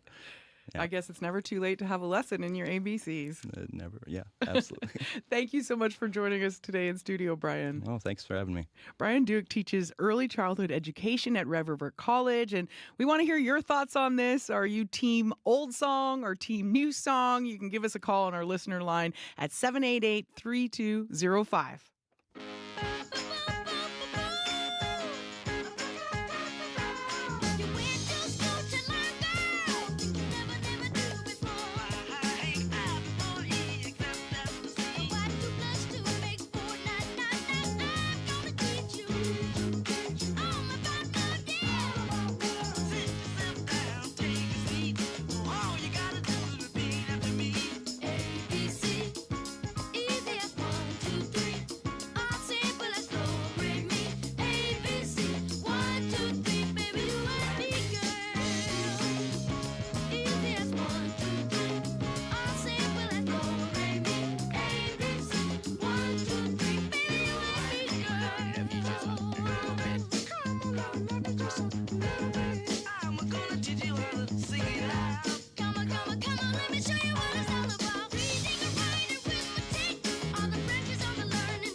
The one and only Jackson 5 with ABC. And, are you ready to learn the alphabet song? Give us a call if you are. We'd love to hear more. Well, as the holidays approach, more decorations are appearing on your local street and social media feeds. Over the years, the aesthetic has skewed towards a more sleek, clean, and orderly looking style. Now, some are embracing the idea of disorder, and it could apply to any holiday you celebrate. CBC's Jason Osler tells us more about a tacky Christmas. Diane Sanchera gets into the holiday spirit and loves to decorate her home. However, in recent years, the Toronto area woman kept things like old homemade decorations tucked away. So I'd kind of not put them on my tree because I felt like it was ruining the look of it. Sanchera says she's been inspired by many of the looks she sees on social media that tend to be a sleeker, less colorful style. The modern look of it all kind of influenced me because I just thought that it went with my home and it just looked very clean and white and silver and not looking too bold in my face. But this year, she wants to embrace her inner Clark Griswold. Everybody come out quick, look at the lights! You know, the dad from the holiday classic film Christmas Vacation who has to go over the top with everything. Well, more people are thinking that way this year as a tacky Christmas is trending on social media. Here's a sampling. Some Christmas decoration styles, like this tacky style, look way more warm and inviting than others. If you are sad beige Christmas, aesthetically pleasing, that's fine. It's beautiful, honestly, but make Christmas tacky again. Trees are fancier these days, and they look a little different than what I had growing up. My 13-year-old comes running in here a while ago. She said, Mom, I want to do this new thing this year for Christmas. It's called a tacky Christmas. Basically, a tacky Christmas is what most people did before social media became a factor. Take whatever you have and put it up. Forget about whether it matches or looks perfect for a picture. Diane Sanchera now has things like a mini Doritos bag decoration on her tree and a long-forgotten homemade ornament from her mother-in-law. It's a little snowman. She sewed on the mittens and sewed on the hats, and it is kind of tacky looking. And I sent her a picture this morning. She's like, wow, you actually still have that and you actually used it? I think she was a little surprised that I put it up on my tree this year. And the result? It just reminds us so much of being at home with our parents and being kids. And I think that kind of stuck with us the entire week leading up to the day of putting up the tree. And that kind of pushed us to just go ahead and do it. And professionals are taking notice. I love that it's moving back to a more authentic Christmas style. Brianna Hughes is an award-winning interior designer in Edmonton. By authentic, she means imperfect and fun. We have a electric blue Christmas tree filled with furry cat ornaments and a lot of things that we've collected over the years. Hughes has noticed that curated social media posts have had a major impact on how people think they need to decorate their homes. That's where people are getting most of their imagery from. So I feel like there's a certain aesthetic that people think that they have to subscribe to. It seems all very clean and very perfect, like it's all been ordered at once. But Hughes believes the idea of a tacky Christmas could be the sign of a change. I think that people are tired of other people telling them what they should be doing, and they're figuring out what they want to do and what's meaningful to them. I believe that everything can go together. So I would just make it enjoyable and fun. And Hughes says that rule can be applied to any holiday you celebrate, not just Christmas. For Diane Sanchera, her now imperfectly decorated home is the way forward. It's bright, it's beautiful, it's bold, it has color, it's exciting. Color brings happiness to me. I think that was the best decision I ever made because now I feel like it's Christmas. A sentiment that would make Clark Griswold proud. Oh, Clark, it's so lovely. You deserve a home like this to spend Christmas in. A home more people want to fill with memories, warmth, and a look as delightfully tacky as possible. For CBC Radio, I'm Jason Osler. Thank you, Jason. I'm glad to hear about the changes. For a while there, it seemed like everyone just had plain white lights, or if they had a color, it was just one, all blue or all red. Bring on the multicolor celebration. We've also had some great calls on our listener line reacting to that new ABC song, and we're going to have to play those tomorrow. But if you want to call and leave us another message, it's 204-788-3093. Heather Wells is up next with the news. This is CBC News. Good morning. I'm Heather Wells in Winnipeg at 8:30. Drifting out there, it is -9. The temperature is going to keep sliding to -11 this afternoon because of that wind, northwest 30 gusting to 50 throughout the day. Well, shovels are getting a workout today as southern Manitoba deals with that big dump of snow. Environment and Climate Change Canada says Winnipeg measured 18 centimeters at the airport. Another website, Kokoraz, says 20 fell on Winnipeg. In Brandon, 18 centimeters fell at the airport. And meteorologist Chris Stammers says areas south of Brandon, like Melita, had less snow because the system started as freezing rain there. Across southern Manitoba, some dozen school divisions, more than a dozen now, have closed for the day. And city crews in Winnipeg are working to clear streets and sidewalks. The cleanup continues today with back lanes. Syrian Winnipeggers were brought to tears of joy after news of the fall of the regime of Bashar al-Assad.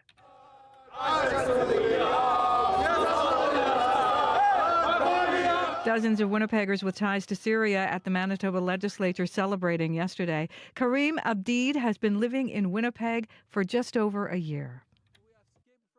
And we will get back to Syria to rebuild it and to rise our flag very high. Abed hopes other countries around the world support Syria as it navigates its future. A family is bidding farewell to two siblings in Winnipeg this week, but some of their relatives might miss the funeral after their visas were denied. Precious and Christabel Aloysius died after their car rolled on Highway 60 in September. 8 members of the family living outside of Canada applied for emergency visas, but only their parents will be allowed into the country. Modus Michael is a cousin of the siblings. We lost 2 lives here, and we need at least 2 other family members to accompany them because it's not easy for them. They've been traumatized. Them coming down alone is something I don't know how they're going to do that. The international students from Nigeria were heading to the PAW for the start of the fall semester. People who live in Leaf Rapids say they should have a bigger say in that northern town's future. The community lost its mayor and its council in 2019. It has been under provincially appointed administration ever since. Irvin Biggity is the last mayor of Leaf Rapids. There's a number of things that are slowly being done, but they need to be done. We shouldn't have to wait until somebody dies or there's a crisis before we start to think, oh, we should do something for the Leaf Rapids people. People in town worry the town is slowly dying. They say Leaf Rapids healthcare system, healthcare center and other services are in disrepair.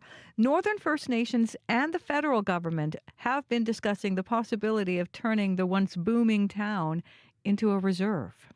We are expecting the Trudeau government to survive another non-confidence vote today. It will be the third confidence vote tabled by the Conservatives this session, but the NDP has already signaled it will be voting against it. The House is also scheduled to vote today on an NDP motion calling on the Liberals to expand its affordability bill. As it stands now, it calls for a 2-month GST holiday and $250 checks this spring to more than 18 million Canadians. 3.5 weeks into the strike at Canada Post, and the Crown Corporation says it is still waiting for a formal response to its latest contract offer. That offer was made last Friday, but the union says it's still being reviewed. Meanwhile, union officials question when the mediation process will officially resume. The federal mediator walked away from the talks 2 weeks ago, saying the two sides are too far apart. A Winnipeg veteran is hosting a free holiday dinner open to everyone. But to fund the event, Trevor Sanderson is camping out to raise donations. The 54-year-old has been sleeping in a fishing tent at Main and Higgins since last week, braving cold and blowing snow for 10 days. I do this completely on my own. We don't belong to an organization. We don't belong to a church. This is just us giving back to the community. So it's 100% going back. So it makes it a really caring experience. Sanderson says donations have been pouring in, filling barrels with toys and food, and he plans to stay at that intersection for the rest of this week. Well, the Golden Globe nominations are out this morning. Emilia Perez, the musical about a Mexican drug lord who undergoes gender-affirming surgery to become a woman, leads with 10 nominations. Other contenders include the musical Wicked, the papal thriller Conclave, and the post-war epic The Brutalist. Among Canadian actors nominated for Golden Globes, Pamela Anderson and Martin Short, while Denis Villeneuve's Dune Part 2 is up for Best Motion Picture. The Golden Globes will be awarded on January 5th. You can find more news updated throughout the day. Just head to cbc.ca/Manitoba. That's Heather Wells in the newsroom. Thank you, Heather. Corey Funk has an update on a very busy commuter situation today. Yeah, Highway 16 just north of the intersection of Highway 1 closed now due to a train derailment. So you want to avoid that. That's just kind of northwest of Portage La Prairie. As well, eastbound Grant at Kenniston, left car lane, there's a stalled car, so look out for that. As well, northbound Osborne approaching Corden, there's a stalled transit bus that has cleared. Lots of highways closed in western Manitoba. Check Manitoba 511 before you hit the road today. Poor conditions across the board in southern Manitoba today. Thank you so much, Corey. Abby Adiemi has the latest on those conditions. You should be expecting light and blowing snow and, of course, breezy conditions across the province with temperatures dropping throughout the day. Currently, Winnipeg, we're at -9. We're already seeing the blowing snow around us here in the city. We will be getting to, temperatures will be dropping to around -14, -11 today. Thank you, Abby. That's Abby Adiemi, our studio technician. Streaming our Manitoba YouTube channel is Kevin Nipatebo. Corey Funk is our show director. Leif Larson, senior producer of audio, and our show producer, Nelly Gonzalez. I'm Emily Brass, sitting in, and I'll be back with you tomorrow. The Current is coming up next.